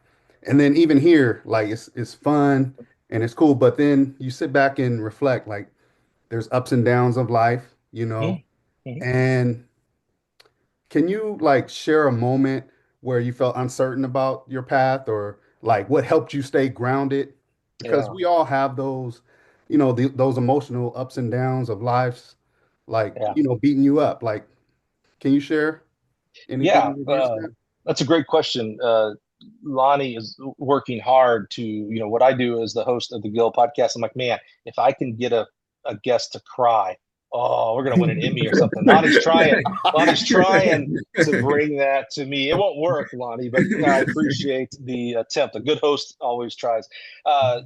Probably for me, and I still fall into this, but early in my coaching career, early in my sales here at Gill life, and I bet you I did this with track as a coach as well, is I allowed the highs to be too high and the lows to be too low. So like I'm sure it seems like a lifetime. Like it's hard for me to even to picture that I was Coach Cunningham at Mississippi State and Ball State. Like it feels more like I watched it on TV because it just feels so long ago and so different.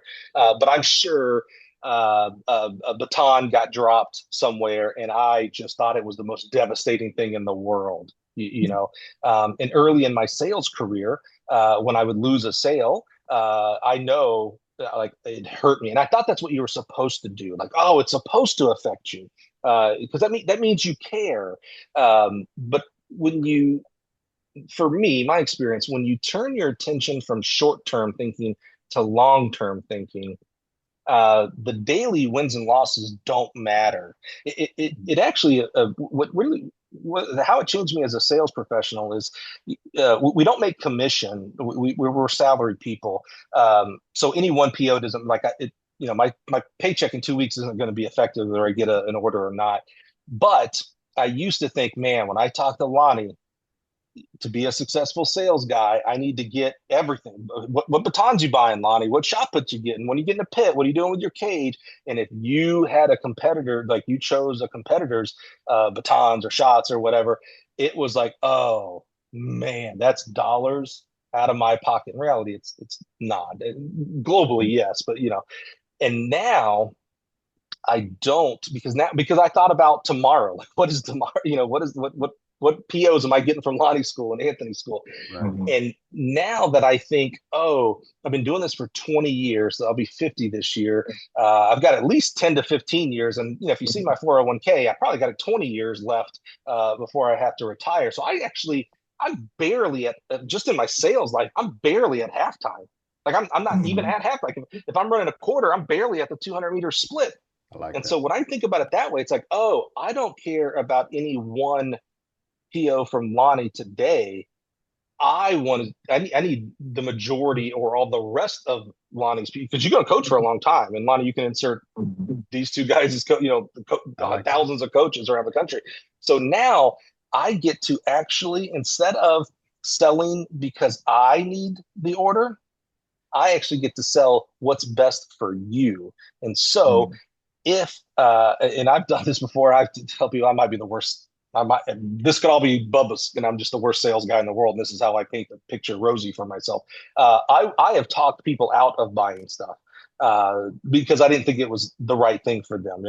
They want to buy this gadget, and here's how they want to use it. I'm like, oof, I'm not sure. Like an overspeed trainer, and if it was for like sixth graders, I'm like, oof, I'm not sure. Yeah, exactly, Lonnie. That was the face I'd make. I'm like, I love that you're thinking overspeed, but maybe not for this age group, right? And I had a school that did their facility. It's an amazing facility, and they were like, yeah, we're thinking about getting 250 hurdles. And I was like, I was like, I've done a lot of facilities, including Oregon, by the way. 250 seems like a lot. Why 250? And they explained it. And I was like, you could probably get away with 200. So because I know that would engender trust with that coach. And so when that coach goes to do another facility or another school, they're gonna be like, wow, Mike's not about my dollars. Actually, Mike's about my program, because if I take care of that coach, I'm actually affecting more kids today in the role that I have than I did as a coach, because I'm affecting thousands of coaches who go out and coach hundreds each of their own, where I used to only coach 30, 40 kids a year, right? So now I'm affecting thousands and thousands.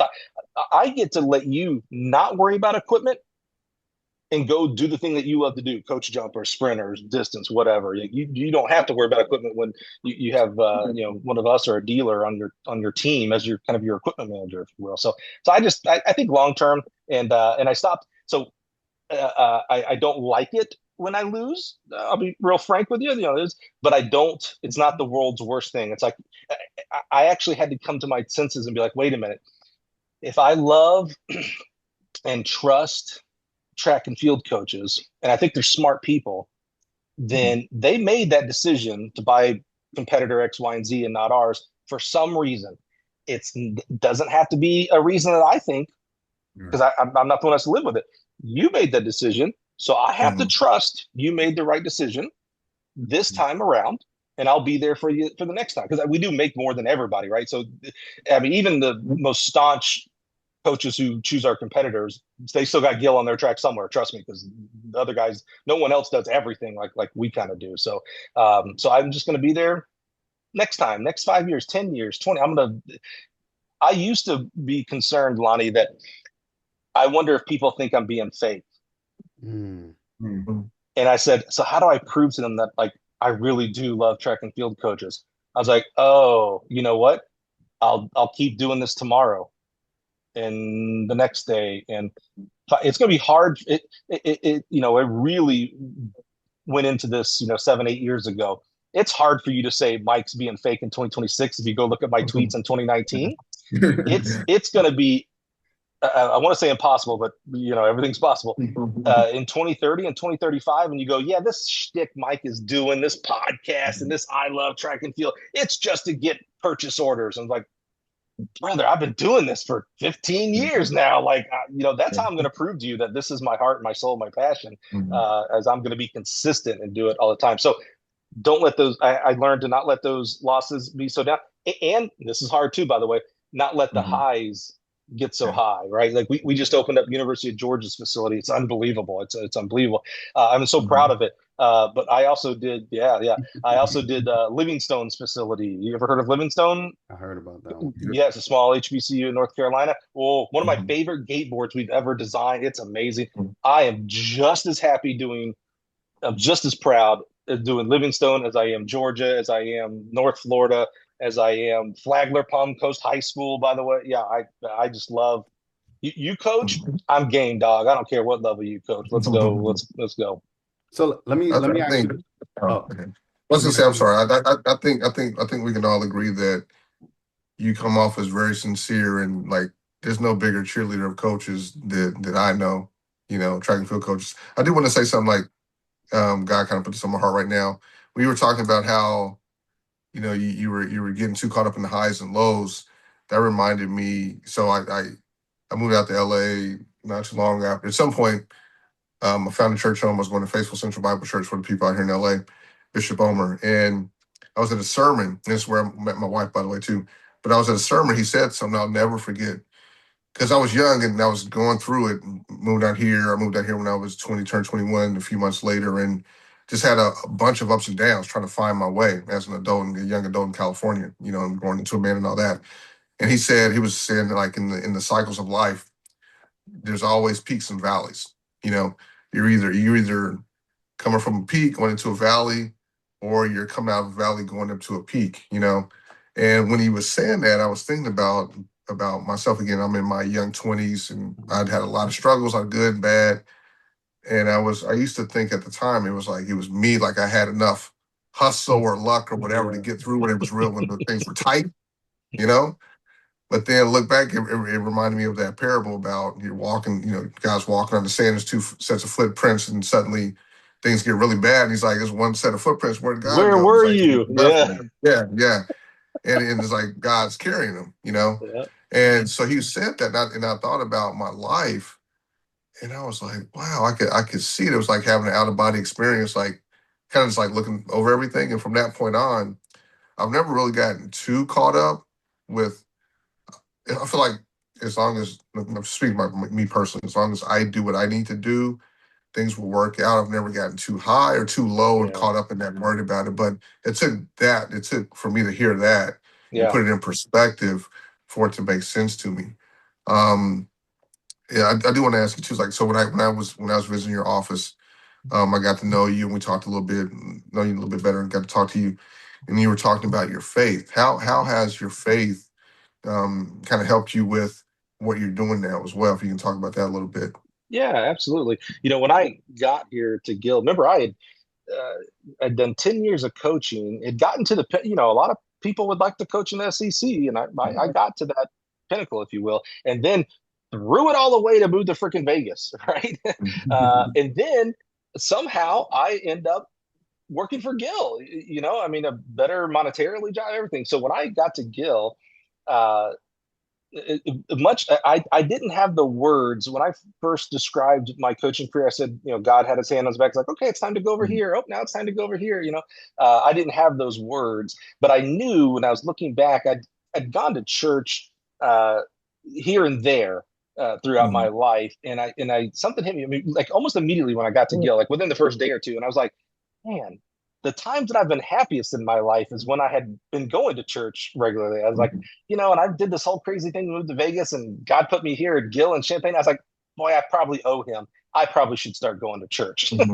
And so one of my teammates, it's so funny, that Friday was like, hey, what are you doing this weekend? Because, I didn't know anybody in Champaign, so I wouldn't. And I was like, well, like, actually, I'm going to go find a church. And I'm from the South, right? So I was going to look for a Baptist church. That's just, from the South, right?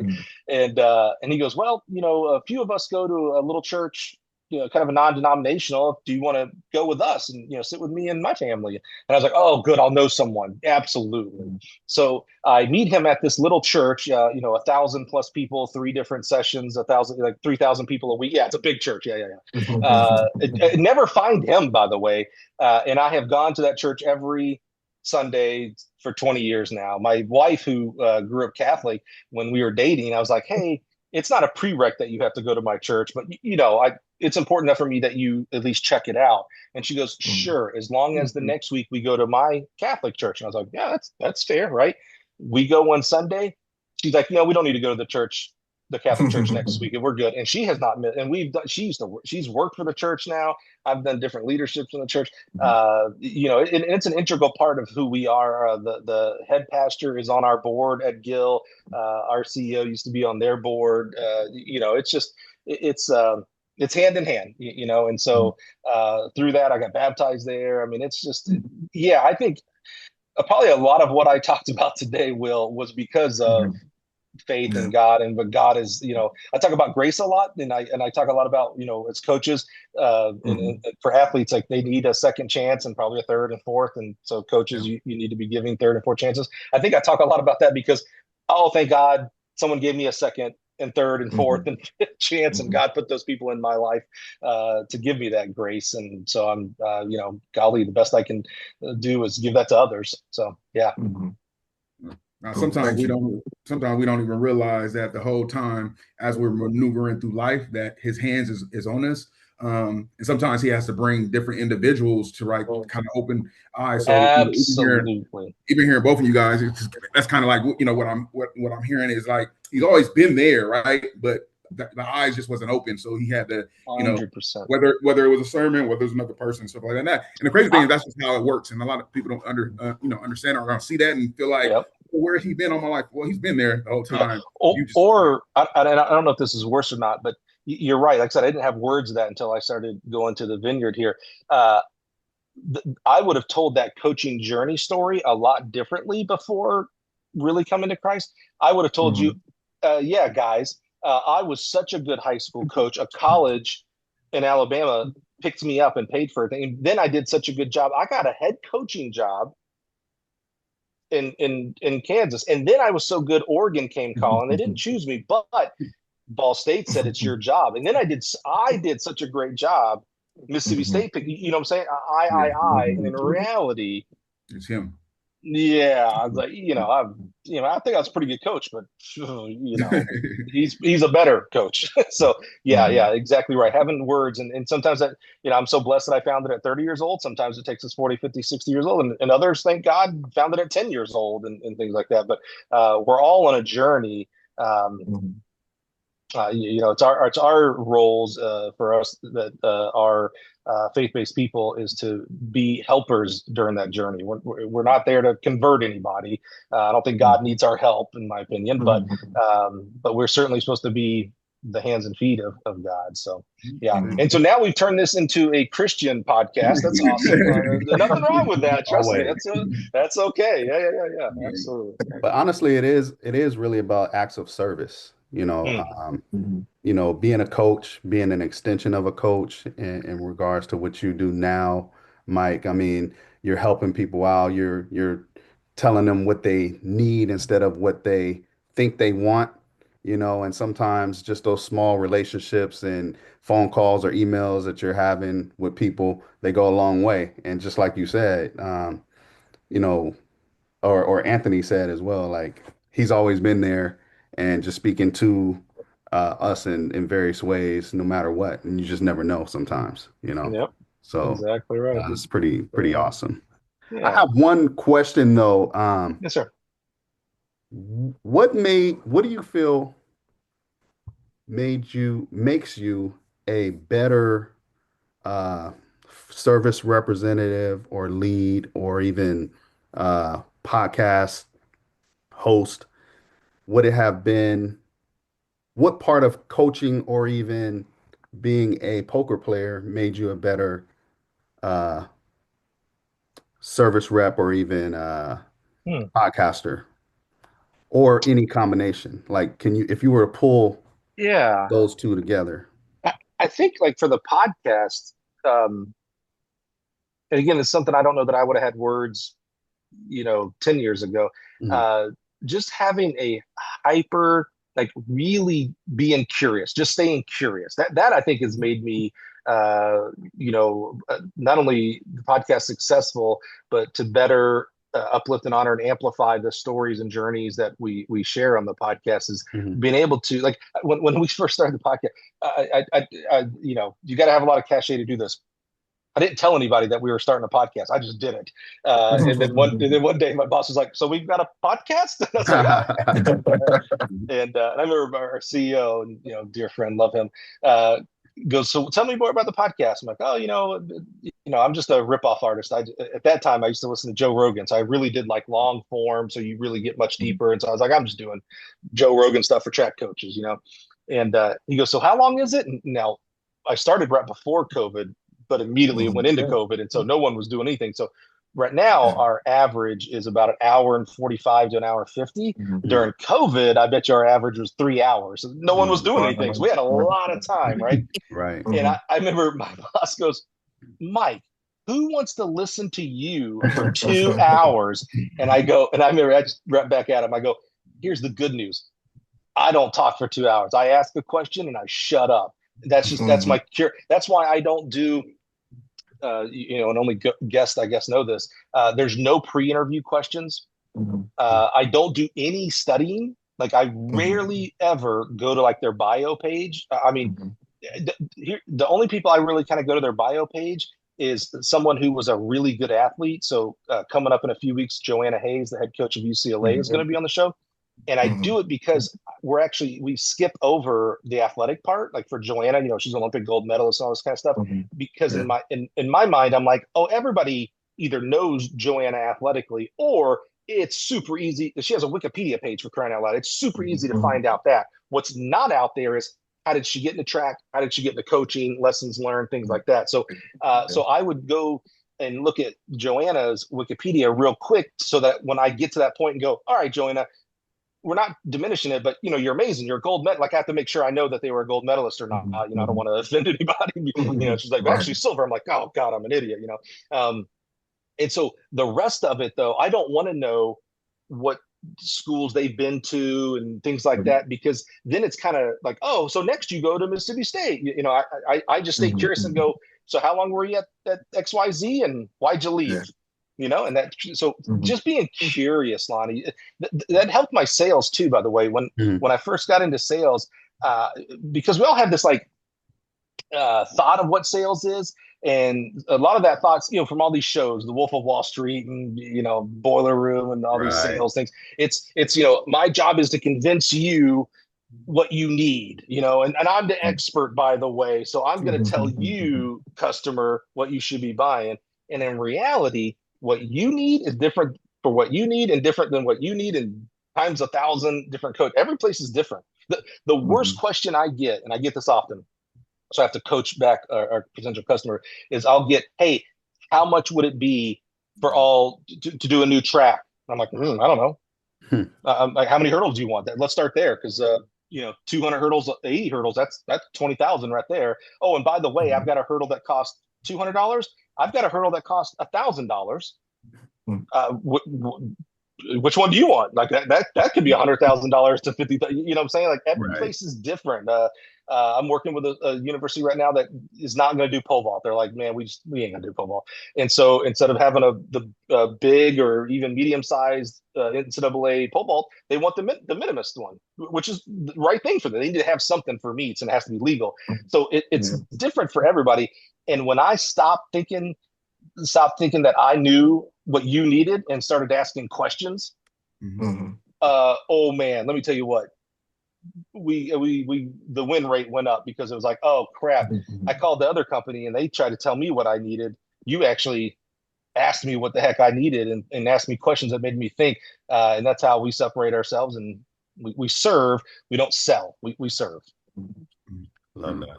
That's good. Yeah. So staying curious. Curiosity is a big superpower. When we're interviewing candidates for jobs and stuff, you got a high, boy, I probably maybe shouldn't put this out in public. You have a high rate of at least making the second round if you say the word curious. I'm always like, oh, I like curious people. I can train other things, but I can't train curiosity. I love that. I'm always super fascinated with curiosity. That's cool.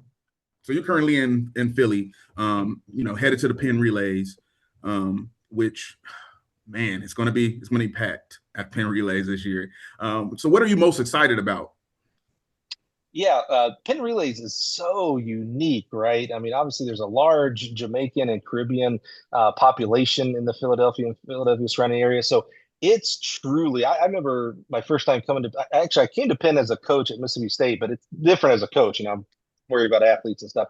But a few years ago, when I first started coming to Penn, I was sitting in the stands and there was some race and it was some Caribbean team and some American team. And this just large contingency of Jamaican of parents and coaches, they've got the milk jugs with pennies in it, and they're shaking it, and there's two people bickering, like somebody with an American flag gets up and somebody with a Jamaican flag, and they're yelling at each other cordially, like it's fun. But I was just like, holy cow, this is awesome! Like this is an event. Like it was so much fun, and I've been blessed to see. It's one of the first places. None of y'all coach distance, right? Probably, No. yeah, okay. Yeah, I love our distance coaches, but boy, oh man, that 10K stuff is pretty tough, right? But the Penn Relays, I think it was 2 years ago, is the first and only time I ever got into like a 4x15, 4x1500, the 4x mile. It's crazy. That's what a crazy relay, guys. 4x mile, 4x8 is long enough. Yeah, they're terrible. But a couple of years ago, like Georgetown, Virginia, and probably Villanova were battling, and the anchor for Virginia was a Philly kid, and so there was a lot of people were cheering. And and I remember I was talking to someone, and I was like, "Hey, hold on!" Like I started looking for all right, they got one more lap. Hold on. Like I cared, and I was like, "Wow, that's the only 4x mile race I will ever care about." And then last year, I've been so blessed with the podcast. I've gotten to really get to know and call friend a coach named Joe Lee. Does that name ring a bell at all? He's the head coach of Bullis School. Yeah. So he's got some pretty good kids and maybe has the best kid. I don't know. Yeah. right. I've been blessed to be able to call Joe a friend, and it was so neat. Before there was a big 4x4 race coming up that they were in with one of the like Calabar, one of the international teams, and Joe, I've been kind of like, where's Joe? Where's everybody at? Joe comes in the Bullis like it's like a rap concert. Like it is like an entourage that comes in. There's security. I mean, and I was like, oh this is cool. Like they need security. Like I want our people to be rock stars and have to have some security help, right? And then Joe comes up to me before the race and gives me a hug and says, "It's about to go down, brother." And I was like, "Oh God, they're I was like, oh, I feel like I'm inside, And they raced, and it was unbelievable. And unfortunately, Bullis did come up just a little short. Now the kid did split 43.9, so let's put a little bit of perspective that they came up short and that kid still hit 43.9 for crying out loud. But then after the race, other athletes are coming up to get selfies with the kids, like me, like again, rock stars. They got security. The two teams and coaches come together and do all these pictures, and I was like, oh my God, why isn't this all the time everywhere? Why isn't the big NCAA Division I, 4x4 finals, A&M in Florida and USC and battling, and then at the end, like they have to get together and they shake hands and the coaches hug each other and the kids hug each other and there's media taking pictures of because we do that after a kid scores a touchdown or a kid hits a home run, we taking pictures of the moment, and it was just awesome because I then stepped back a little bit and realized, holy crap, there's 50,000 people in the stands too, and that's unfortunately not common. So I'm excited to see. First of all, the carnival. It's unbelievable. I mean, they do the 4x4. That's 9 in the morning till like 4 in the afternoon. It's nothing but girls 4x4. It's crazy. So if you love the 4x4, and by the way, every single 4x4, regardless if you heat number 145 or heat one, if someone is catching up to someone on the anchor, and I'm talking about these kids, the girls might be split in 75 here, okay? The crowd will whoop whoop it up, and I'm like, holy crap, they're walking and we're whoop whooping. It's amazing. I love that. That's awesome.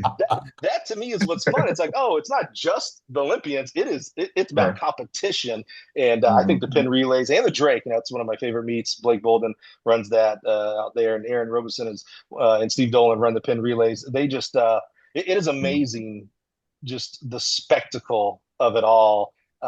And there's never a dull moment, man. It was last year. My favorite event. Well, let me ask you guys real quick. If you had to pick one event? What's your favorite event in track and field? It could be like it could be like the 4x mile. It doesn't have to be like an official event either. You know what I'm saying? Like, Lonnie, what's your favorite?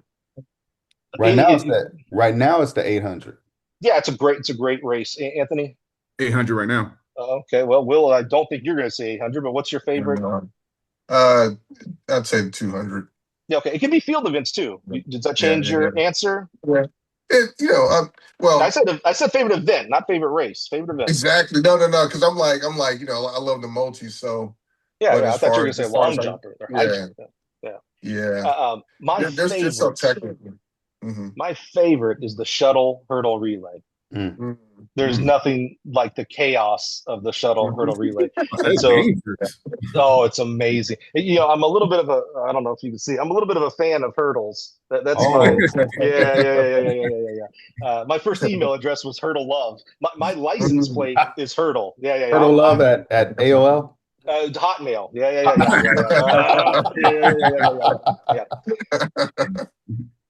So the shuttle hurdle finals are getting ready to go off, and I'm over there, and I'm hanging out with Joel Brown, who was a 13-1, 13-2 hurdler, David Oliver, 1290 hurdler, and oh my God, he's gonna kick my butt.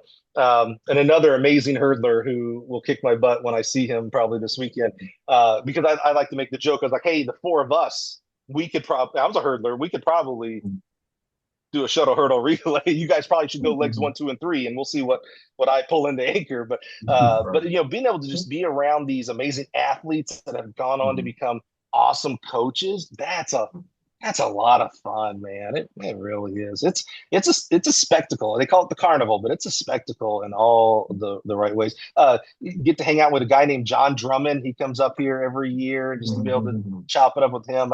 I met him when he was an athlete way back in the day, and have a picture when he was much younger and I was much younger, and so we just it's just a lot of fun, dude. If you haven't been to the pin relays or the Drake relays, it should be in the Prefontaine. It should be a bucket list for you, because it's a different track meet that will just bring in a lot of other great memories for you. That's a lot of fun. Speaking of John Drummond, for our older listeners who are on Facebook, go to the Real Deal Track and Field page. He's hilarious on there, giving everybody the panda and all that. Yeah, that's right. Yeah. That's what I don't have this experience in football, basketball, baseball, and I hope it's the same. I don't know that I've heard necessarily that it's the same. I love the access we have in our sport. John Drummond has zero reasons to talk to a guy like me, for crying out loud, right? And I would say, and I bet you he'd begrudgingly say that he'd agree with me that we're friends. And he has bought nothing from me. It's not like like a cousin. He's just a good, funny dude, and love to chop it up with him. I think I've rarely ever, not zero, but I rarely hear of a coach who says I called up or emailed so and so and asked for help, and they said no. That almost never happens. So I just love the access we have, and that's why, again, I go back to this podcast and others like it. I think that's why it's important for people to see, like a guy you mentioned, Travis, that you just had. He's awesome. He's amazing. He's coached a lot of great people. But at the end of the day, in the beginning of the day, he's Travis. He's a good dude. He's a father, and he's just he's a good dude. And thank God for me that he chose to become a track and field coach, because that guy could have, just like you guys, could have gone on to do a lot of other amazing things. Thank God you chose to be track and field coaches. So I love that you're doing this to show our other track coaches. I love Track Tribe. I love even Jay, good friend of mine is Justin Gatlin, what they do on their podcast. This is the kind of media I'm not sure TV is the right place when we talk about growing track and field. TV, as a medium, ABC, NBC, like is kind of dying, or at least it's definitely not what it was back in the 80s and 90s and stuff. This right here in our phones and stuff is going to continue to be a larger part, and I think that's where track and field, to get out of that box, Anthony, we could take advantage of. Yeah, I think for us too, for like speaking for the fellas, like we feel very fortunate. We've talked about this before. Like we did a show with just us introducing ourselves to our audience, but we all feel very fortunate that we have this platform and we have these relationships, and we want to grow even more with our relationships with coaches and just talk about track and field, and feel so fortunate to be able to do so. You know what I mean? And additionally help people along the way. Yep, and you guys see it differently than others, right? So the questions you asked Travis was a little bit different than how I would have asked it, right? And so I think that's important to see those different angles of people, and I just think it's so important. That's why I just always want to be able to help. I've had some people be like, "Hey, why do you put other people podcast on your podcast?" I'm like, well, first of all, I don't think success is a slice of pie. I don't think if someone else gets a listener, it takes something from me. I was like, I think it's all, success is a lot bigger than that, and there's a lot of room for success in this medium in our sport. So just always want to bless that. And I have a question for you, but I mean, I'm gonna ask after we're done. Necessarily, but I just want to throw out there that I do have a question for you after. Sure. No problem. So this is something I've wondered about. I've heard you allude to it a little bit on your podcast, but I don't know that I've ever heard you speak directly to it. But one of the things, like coming up as a young coach, especially when I first got like exposure to you and learned about you and all that kind of stuff, and started following you, I was like, I'm like, sorry, I'm all over the place. I'm going to ask this question, but I know you're real big on coaches education, so I want to talk about that as well. But I'm really big, like the three of us, we're really big on coaches education. So there's a thirst and hunger to learn. So when I first became aware of your podcast, I was like, man, I want some X's and O's. He's talking about journeys and all this stuff. But so I'm curious about that. So like, why do you choose to talk about the coach's journey and go through their backstory and all that kind of stuff? Where it's hardly no talk at all about specifics with regard to like training and things like that. Yeah. So I'm just curious of that choice. That's a great question, a great observation, and one that we've changed a little bit. So on the Mondays, the long form one, in fact, before we hit record, we have a few guidelines that we go over. And one of those guidelines is we're not going to talk about X's and O's. We may talk about philosophy of coaching, but I'm not going to ask you what kind of workout did you do for an 800-meter kid on Monday, et cetera, et cetera. And the reason why that was an early rule, if you will, guideline, was because there are other amazing spots for you to get X's and O's, track clinics, formal education like USATF, USTFCCA, Altus, et cetera, peer-to-peer, et cetera. So I was like, let's take that. I'm not going to try to compete with that. And inversely, no one was doing like long form, tell me about Will's journey and how did he get into coaching, right? So a little bit of like, let's do something differently in that aspect. But after we do, 6 seasons of that, 5 seasons, certainly I get a lot of feedback, not complaints, but feedback of like, hey, Mike, man, 2 hours, dog. That's a hard podcast to listen to. And I offer no apologies. I 100% know it's a hard podcast to make. So I know it's a hard podcast to listen to. And I certainly don't expect you to press play and 2 hours later you've heard, I expect you to 15 minutes here, 30 minutes on this commute, etc. That's why we do it on Monday. It's like you got all week, even your bus ride to the track meet, you got all week to consume it, right?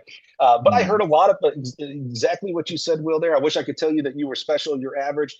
I've heard this a lot, where it's like, man, I want some X's and O's, and by the way, can they be a little shorter?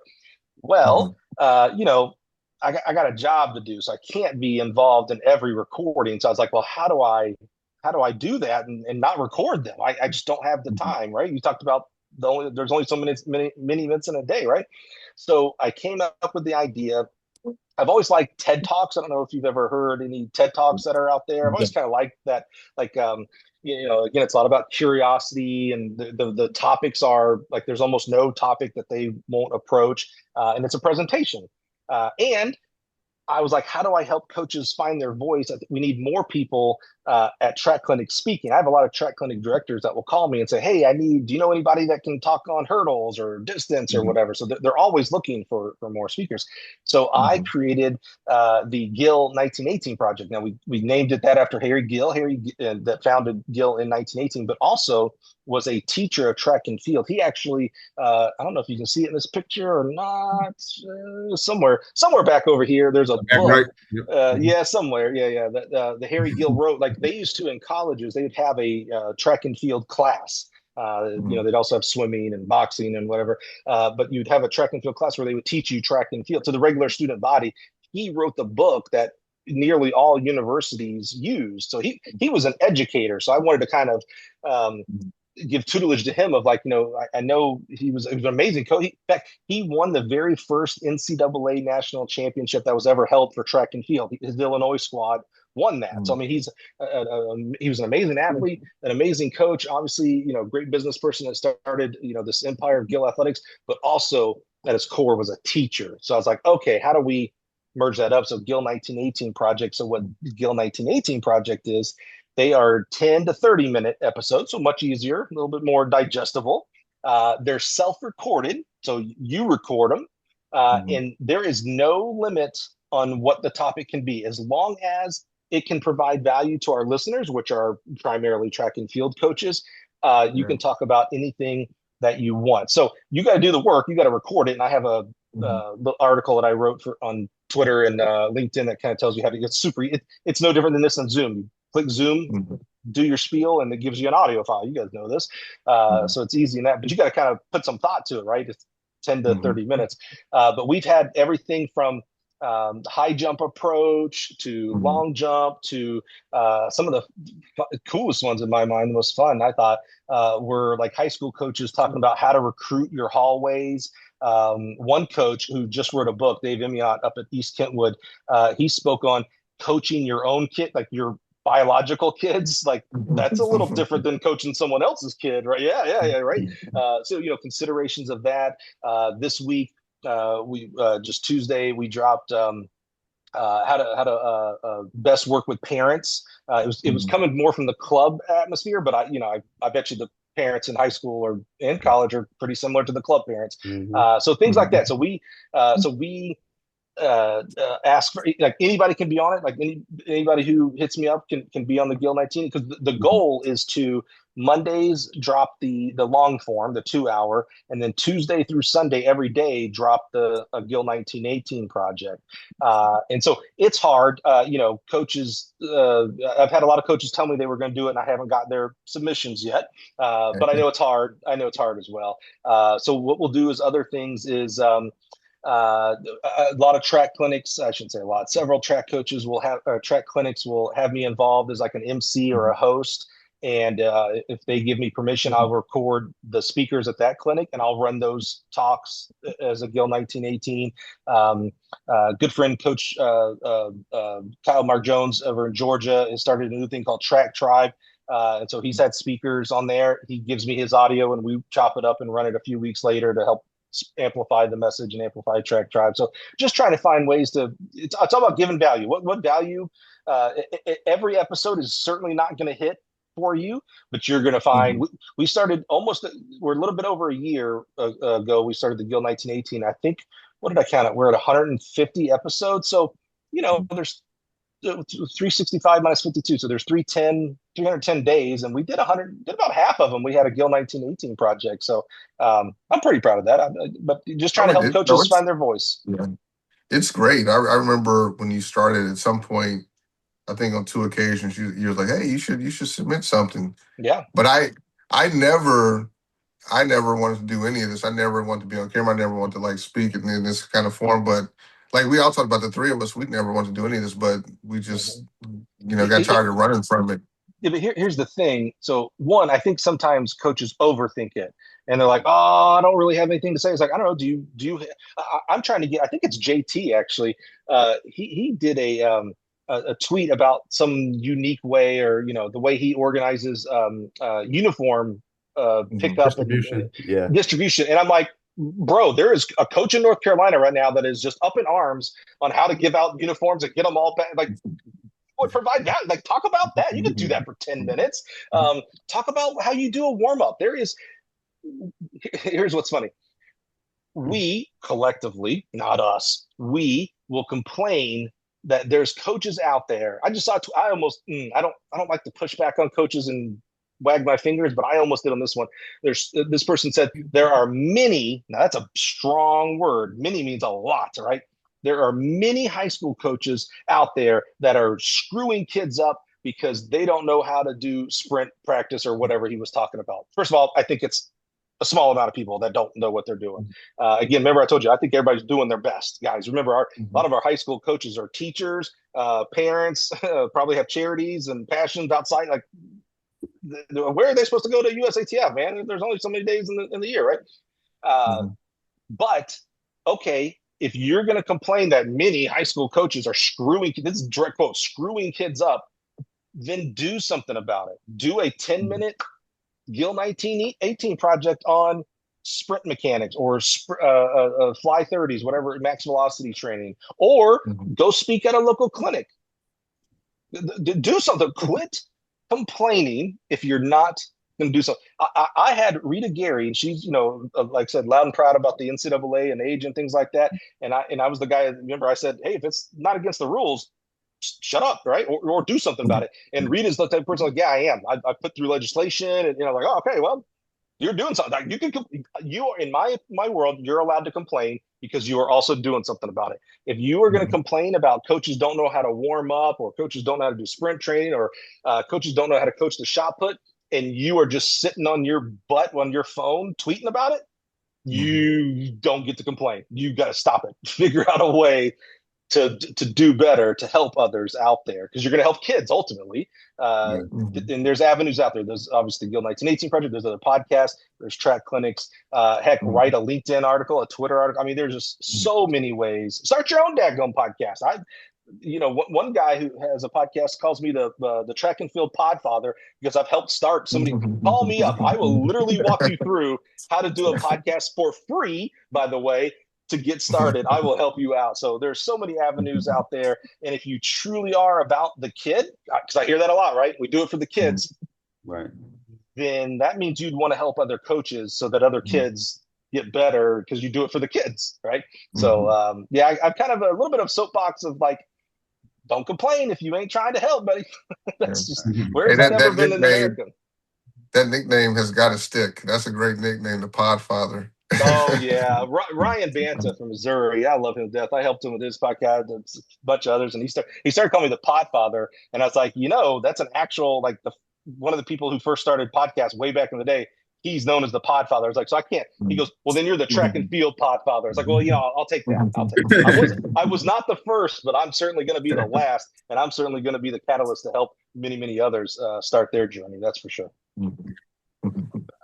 And I think touching on that too, like the word many, that's a lot. But for me, that's why I'm big on parents educating themselves on. Like you don't got to educate yourself on because you want to train your kid, but educate so you can tell whether that is a good coach or not. Because from what you learned, whether or not what they're saying, sounds right or if it looks right and things like that. Yeah. Instead of just going on like, oh, this is a bad coach, he's not an improvement. Like, well, you don't know what a good and bad is because. Yeah, but what is good and bad though? What do you mean? Let's use that quarter mile that I talked about earlier as an example. I would tell you that if you did 400s, 500, 600 meter repeats as a quarter miler, I would tell you you're a bad coach.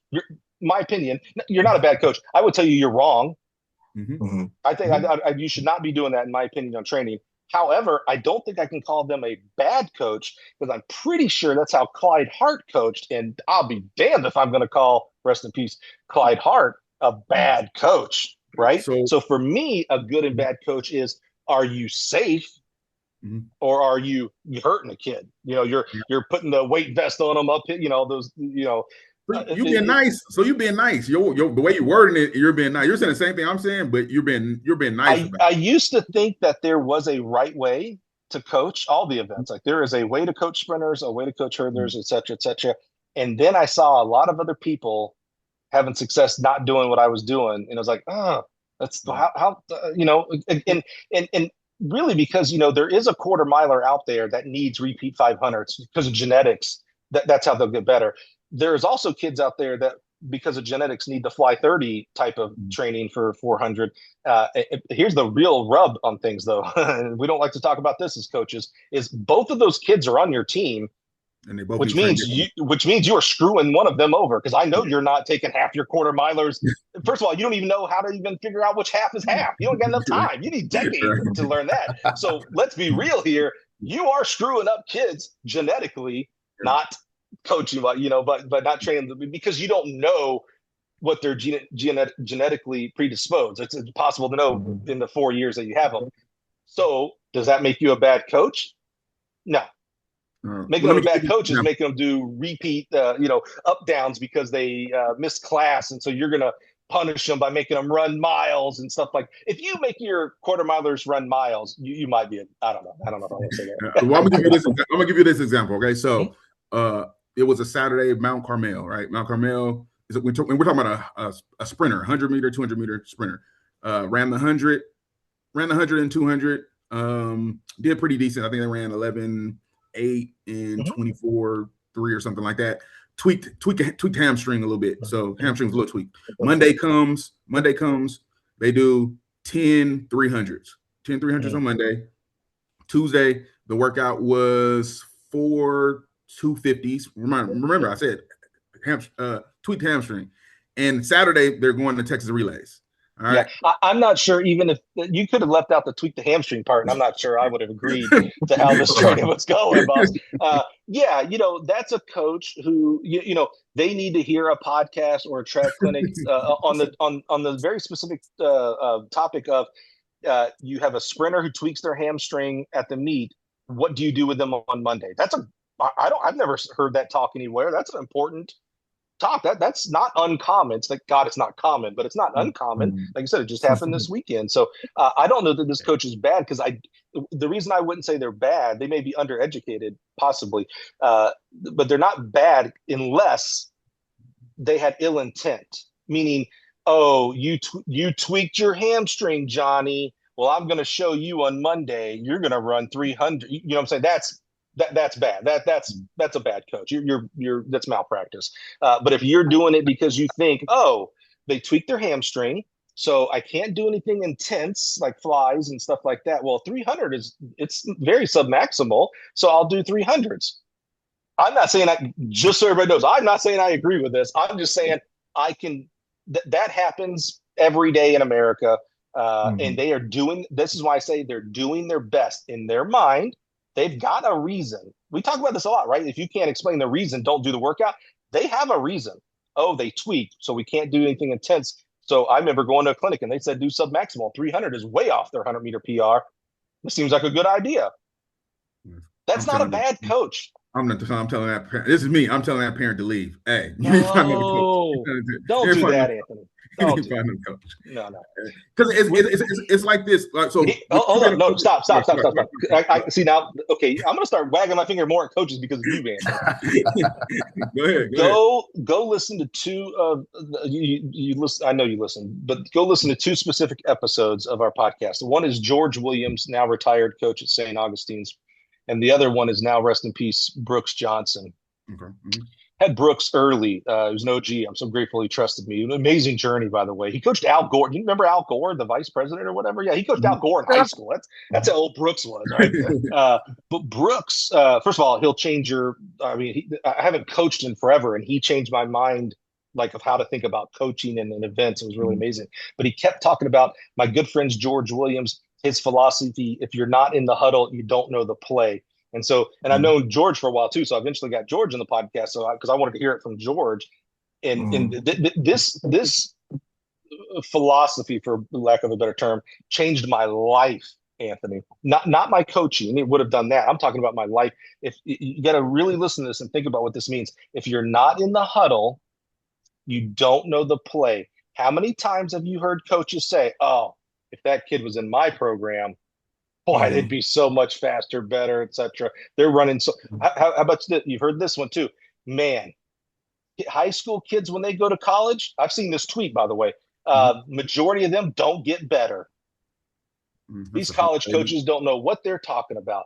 You're not in the huddle. You don't know the play. Right, you don't know, and you've been through it. For us that have been to college for at least some form of time, you know all the other crap that's going on in college. Oh, yeah, you know you're staying up till 1 o'clock. You went to bed early. It was 1 o'clock in the morning. You're drinking. You're not eating. Whatever. You don't know. If you see a bad race from someone, oh, so and so crap the bed. You don't know that their boyfriend, significant other, whatever, broke up with them. You don't know that their mom didn't pass away. You don't know. You're not in the huddle. When I say it changed my mind, when someone would cut me off on the highway, I would, you bad driver, probably from Texas, and but when I started realizing, like, oh, wait a minute. First of all, I'm safe. That's a key part of it too. So I'm also, nothing actually happened to me. But I started thinking, like, oh crap. You know what I don't know?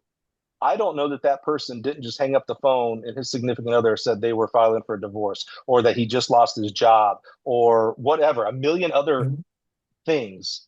It's called, there's a word for it, something fallacy. And what it is when we cut someone off on the highway, we have a good reason. I was in a rush to get home, get to that interview. It was a mistake. I didn't see them. But when someone else does it, they're a terrible person. And so we do this as coaches. I can't believe that kid is not. I saw that kid in high school. That kid should be jumping 24 feet in the long jump, and she can barely do 19 now. You don't know. You're saying, well, if I was coaching her, you see what I'm saying? It's the exact same thing. If you're not, go listen to George Williams talk about how he got into coaching and his journey and how he came up with that philosophy. I think it would change a lot of coaches' mind and philosophy and the way you coach and think about life and coaching.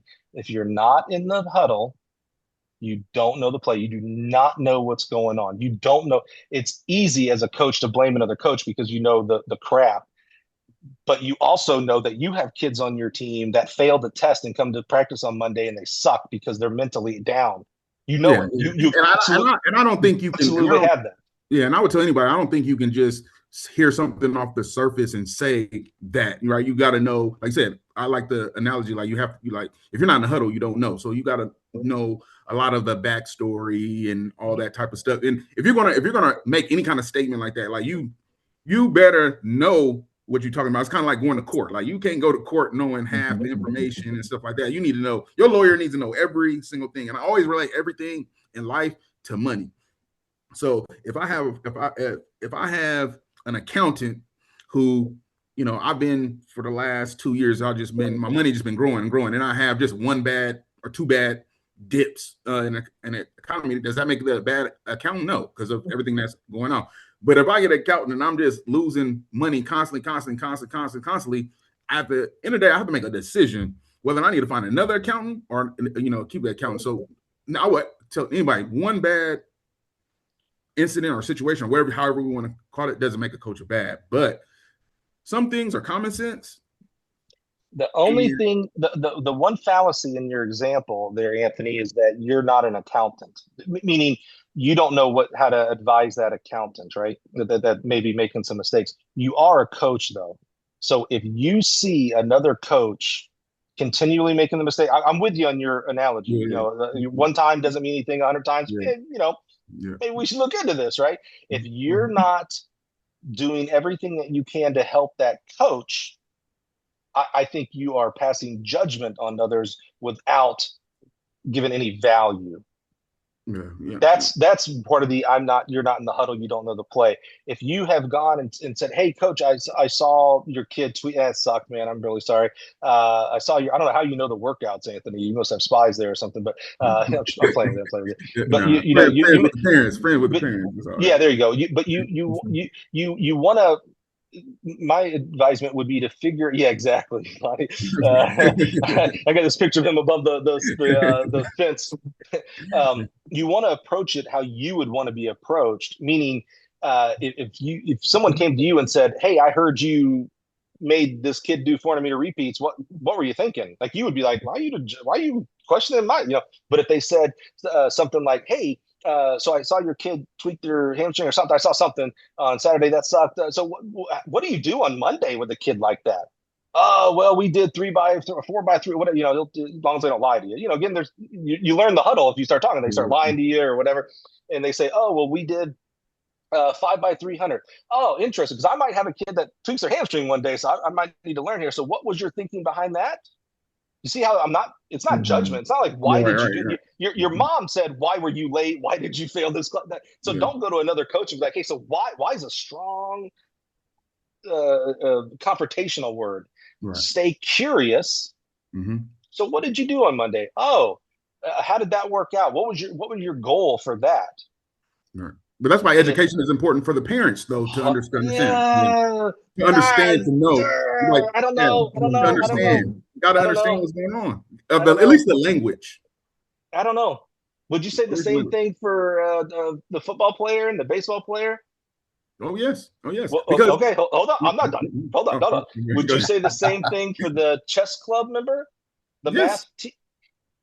Yes, I would say that. You would say, hey, Miss Susie, your son's on the math team.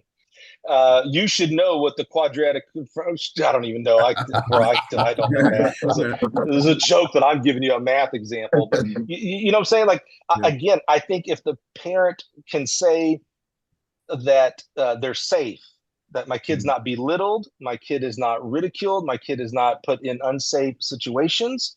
Because remember, the majority of them ain't going on. They aren't going on. Yeah. I just had, I don't know, Will, if you caught this or any of the other guys caught this. I put myself into a pretty big discussion last week on Twitter about, and this is mainly a Texas thing, and I think that we lose nuance when we have these discussions about kids running on relays and not running open events. And I can already tell what side Lonnie's on, not mine. And my part was that, hey, if a kid splits fast on the 4x4, not the 4x1s, no one's going to do it. I was like, kids can get scholarship off of 4x4 splits. And everybody, you're crazy, Mike, blah, blah, blah. And I'm like, okay, stop it, Anthony. I see your judgment. I see your judgment right now. Here's the thing. There were two things going on. One, I think I was having a globalistic conversation about this, and the two main people who I love dearly are Texans. And so this was because Texas doubles up the points. And so there's a whole thing about that. And then I think what is lost in the nuance of that kind of conversation is when I say a kid can get a scholarship, and it's been proven. A couple of coaches came in, I don't hit everybody on Twitter. So if I get a couple, I'm feeling pretty good. That said, yeah, I've absolutely done this before. I've given scholarship off of splits. It's so funny. We will say this D1 or bust mentality is so bad. And then as coaches, we'll be the number one culprits because all of them were thinking, Power 4 in Division I is not going to give us a scholarship off of a 4x4 split. I was like, that might be right because they had the pick of the litter. But I guarantee you, I know lots of good JUCOs, lots of good NAIAs, lots of D3s, lots of D2s that would give scholarships. And had a couple of them come in and say, yeah, absolutely would. There's cases to it. It's not just automatic, but yeah, for sure. Like, I understand if the kid's not running. And then this one kid chimed in, and he gave an example, and I don't think this kid exists. The kid who gave the example exists, but this mythical teammate of his, he said he had a teammate that split 45 or 46, let's say 46, that split 46, but coach never let him run an open and didn't get a single scholarship offer, a single look, not at all. And I was like, really? No, he slipped up. He said he only ran a few open events, ran the open quarter a few times. So I was like, so wait a minute. So he did have an opportunity in the open. And this kid split 46 and had 0 schools. I feel like we're not hearing the whole story. What was this kid's grades? Did this kid murder someone? And that's why no one was talking to him. Did this kid really split 46? Because why didn't he run 48 or even 49 in the open when he did get a chance? You know what I'm saying? Right. So my attackers, Vance and Danny, but I love them to death. We're like, see, this kid didn't get an opportunity. I'm like, I'm not sure this kid exists, to be honest with you guys. But anyway, but again, Anthony, you're not in the huddle. and Just to give you a background, so I'm not a coach. I'm just you're a shoe collector. I'm a parent who. Oh, now I get it. Yeah. Okay. So and that's how we came together. You know, my daughter's class of 2025. She's at the University of Georgia. And is that right? Yeah. So, what did she do there? Who's she working with? Coach Carol. Yeah, man, I love Carol's been on the show. I love her, man. Oh my God. Hopefully we can get her on here. But and that's how I met them. Like, you know, Will and Lonnie kind of, you know, asking the questions during the recruiting process and stuff like that. And then, you know, like I said, me as a parent and former athlete, like I did my own education to just understand with her training.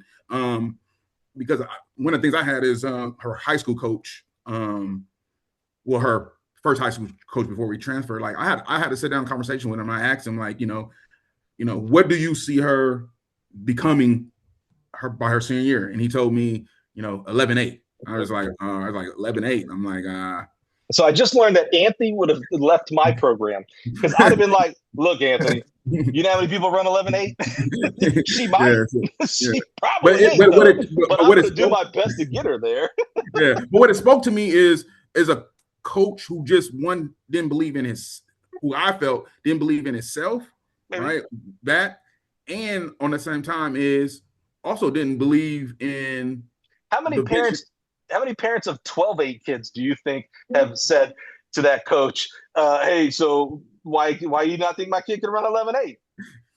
Well, we're talking about 11. You're saying 11-8, and she just ran a 12-1. So you don't think she go faster than 11-8. So to me, that's not even a big gap. But I'm saying, do you know how many parents probably have gone to that coach saying that my kid can run 11-8, and you're like, your kid can't run 12-8. And here's Mr. Lewis. Oh, Mr. Lewis. Oh, man. He thinks he knows it all about track. You know what I'm saying? But here's what I do believe in. You're a parent. You do, depending on, you know, where you are in America with the choice of high schools and stuff like that, you certainly have that choice. And you certainly have that choice of, I don't like this choice, but you have a choice of the kid doesn't run on the high school team and they run on the club team and things like that. And heck, many very good club teams have started because of frustrated parents who wanted to have more control over their own kids coaching and started a club and started coaching other kids and started doing really well. So those are, again, that's being a leader. It's being a parent. Parent is being a leader, which means you get to make choices and you get to deal with the good and the bad of those consequences. And Anthony, your daughter is a unicorn, bro. If she's what I mean by that, she's at Georgia. That means she's good. There's only this many people that are that good, honestly. You know what I'm saying? So the vast majority of people on that team, they don't even have close to the same experience that you and your daughter had. They're never going to run again ever after high school. You know, the majority of those kids. So it's a different experience. No, that's good. And you obviously needed a full ride because of your shoe collection. No, but I love the fact that you are, you know, fighting for the coaches and even, you know, putting the track and field on display and wanting track to win, because a lot of stuff you don't have to do, you know, and you're doing it. So it just shows who you are as a person. It shows your heart, your character, and stuff like that. And like I said, you walking by faith at the same time too. So yeah, well, you maybe not you because you're not a coach, but these other guys, they deserve it. They're coaches, and honestly, for you as a parent, you know how important a coach is in a kid's life. I mean, you now that I know you're a parent only in that sense, you know it better than I do. The power of a coach, man. They can either believe in that kid or not believe in that kid, and that changes trajectory of lives. Now, the step stool that I'm on is that your daughter, she's going to have an amazing experience at University of Georgia. Carol is just a phenomenal human being, and they've got an amazing facility, and it's an amazing school and all that kind of good stuff.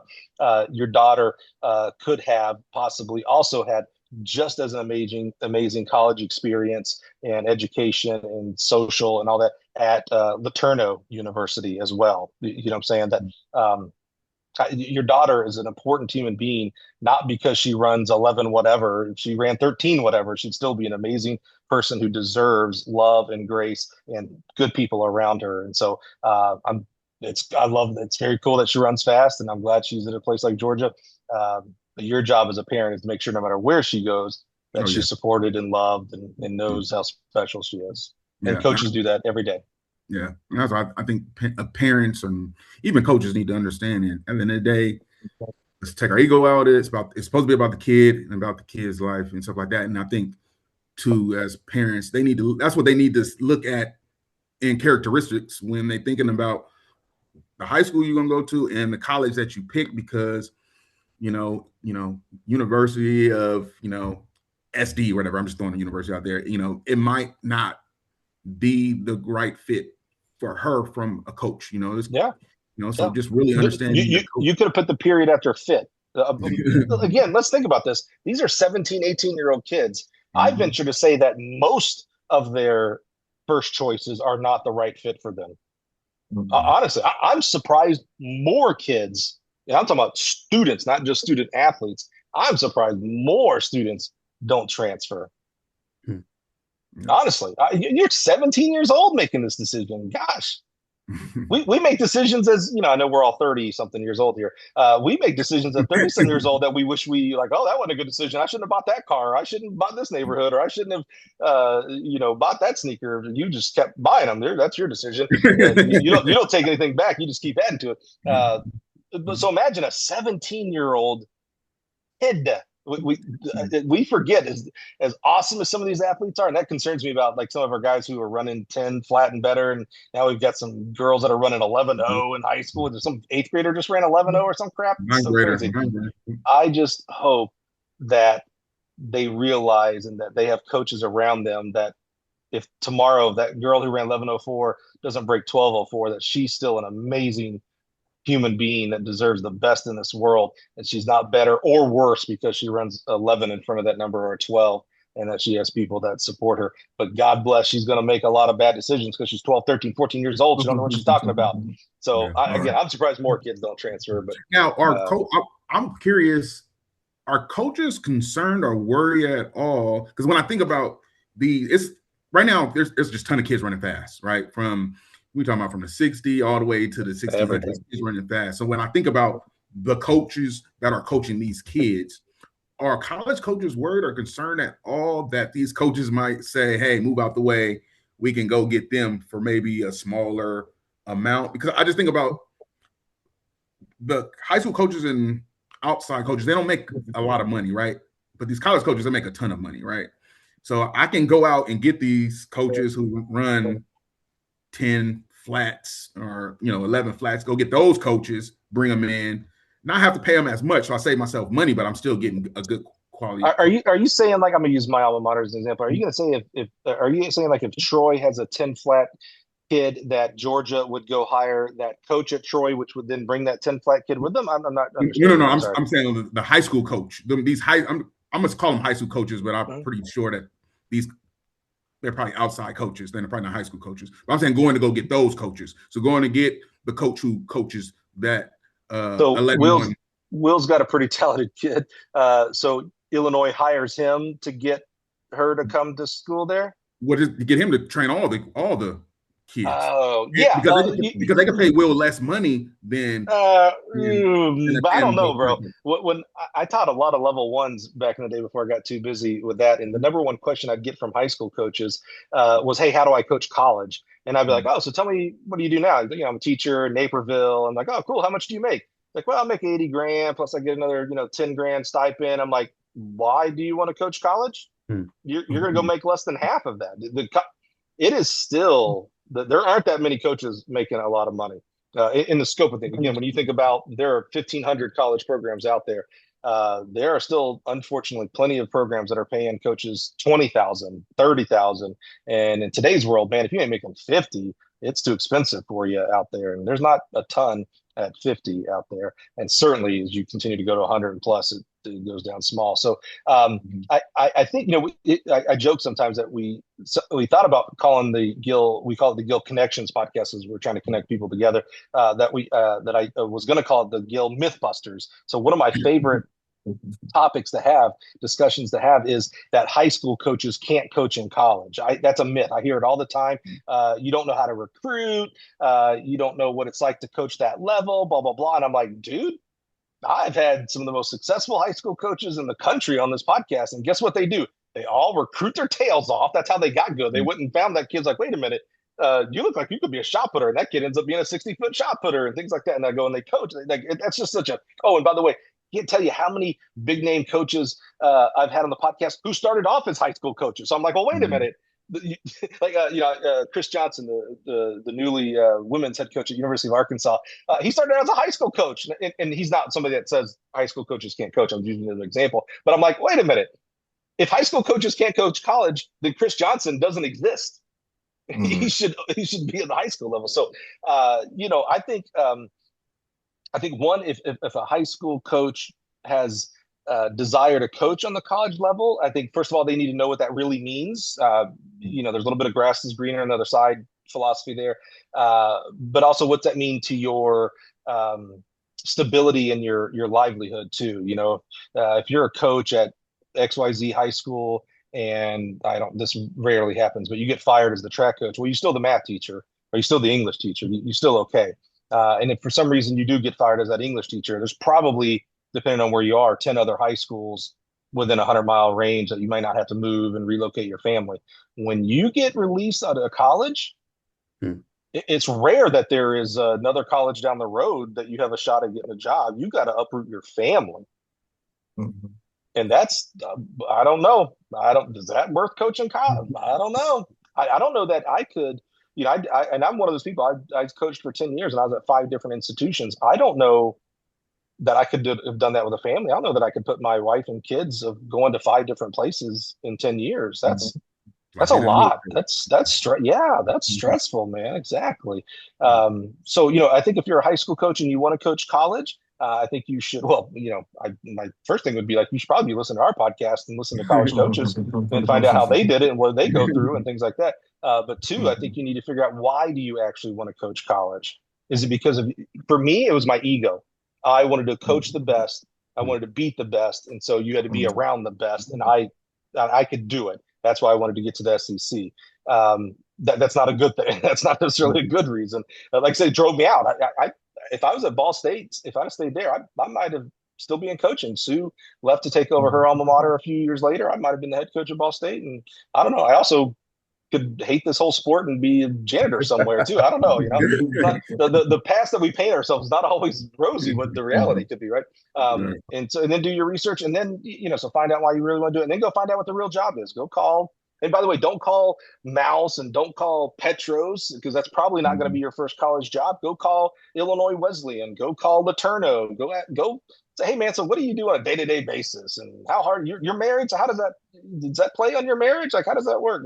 And find out if you really want to go to that level, and why do you want to do it? And if you do, I bless you 100%. It's an amazing level. There's a lot of great kids out there, 18 to 20 years old, that are awesome people, awesome human beings, that are all going to become moms and dads and doctors and coaches and teachers and things like that. And the positive impact our college coaches are making on 18 to 20-year-olds is very valuable.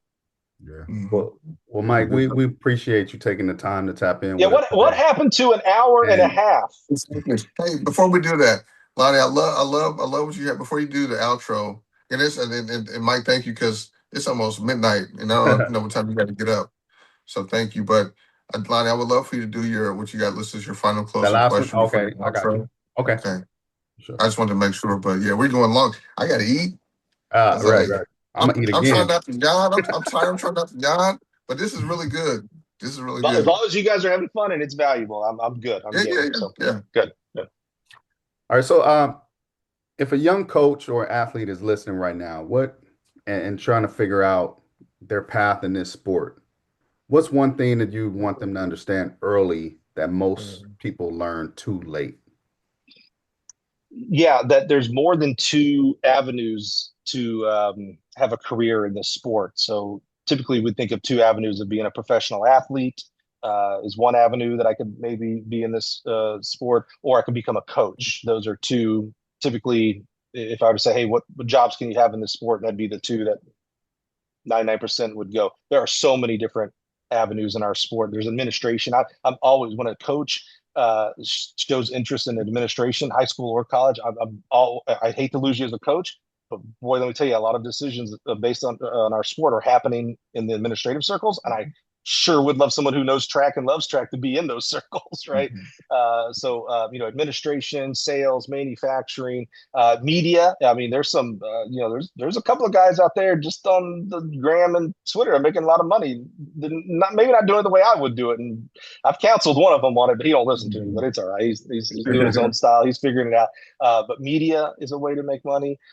Agencies are a way to make money. I think someone could figure out how to make money as a meat promoter, figuring out that kind of thing. There's director of ops that are really valuable. A lot of schools have those. So there's a lot of ways that you can be in the sport and be successful. So staying open. And again, going back to that word, staying curious, not thinking like, I'm definitely going to be a coach. And that's the only thing that's available in track once I stop being an athlete. It's like, man, there's so many jobs that are out there that are track related and athletics related. Mm-hmm. That's good. Well, coach, thank you. Sorry. Well, coach Mike. It's an honor when someone calls me coach, honestly. We appreciate you taking the time, especially with all the travel you did today, staying up late over there on the East Coast. What you're doing for the sport is amazing. And it's a pleasure to finally have met you. I know Will's met you before, but it's a pleasure to have met you formally here, and we'd love to have you again. And then it's just it was great to just hear the storytelling, the connections, and the relationships that you've built over the years. And definitely for everyone listening, we want you to tap in with Mike and the Gill Connections Podcast. And would you like to say when those podcasts are on and where they're at? Absolutely. So like any podcast, they're on every podcast app you can imagine, Apple, Spotify, etc. Those are some of the more popular ones. We do also publish all of the video of the podcast up on YouTube, which is actually growing a lot more this past year than it has in the past. And then we just started, and it's something not a lot of people know about yet, but it's the future of media.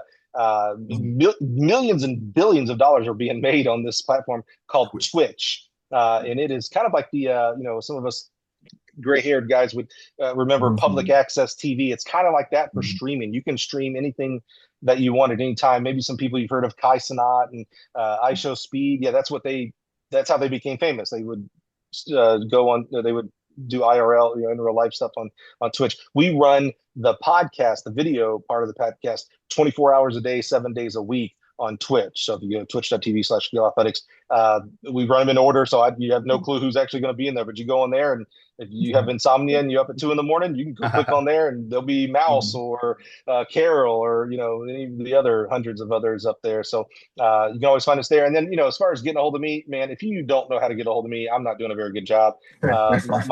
Every podcast has my cell phone number. My Twitter has my cell phone number, my email, smoke signals, whatever you need. Just give me a holler if I can introduce you to someone or help you out with a decision of for equipment from other people as well. It's whatever I can do to bless you so you can do what you really want to do. You don't want to be thinking about your pole vault pits and hurdles and all that stuff. You want to be thinking about your pole vaulters and your hurdlers. Well, maybe I can help you out so you can go do the fun stuff and go out there and coach those kids. Well, Mike Cunningham, we appreciate you once again, and we thank you for joining us. And for those of you listening, this is Beyond the Blocks, and we'll catch you the next time.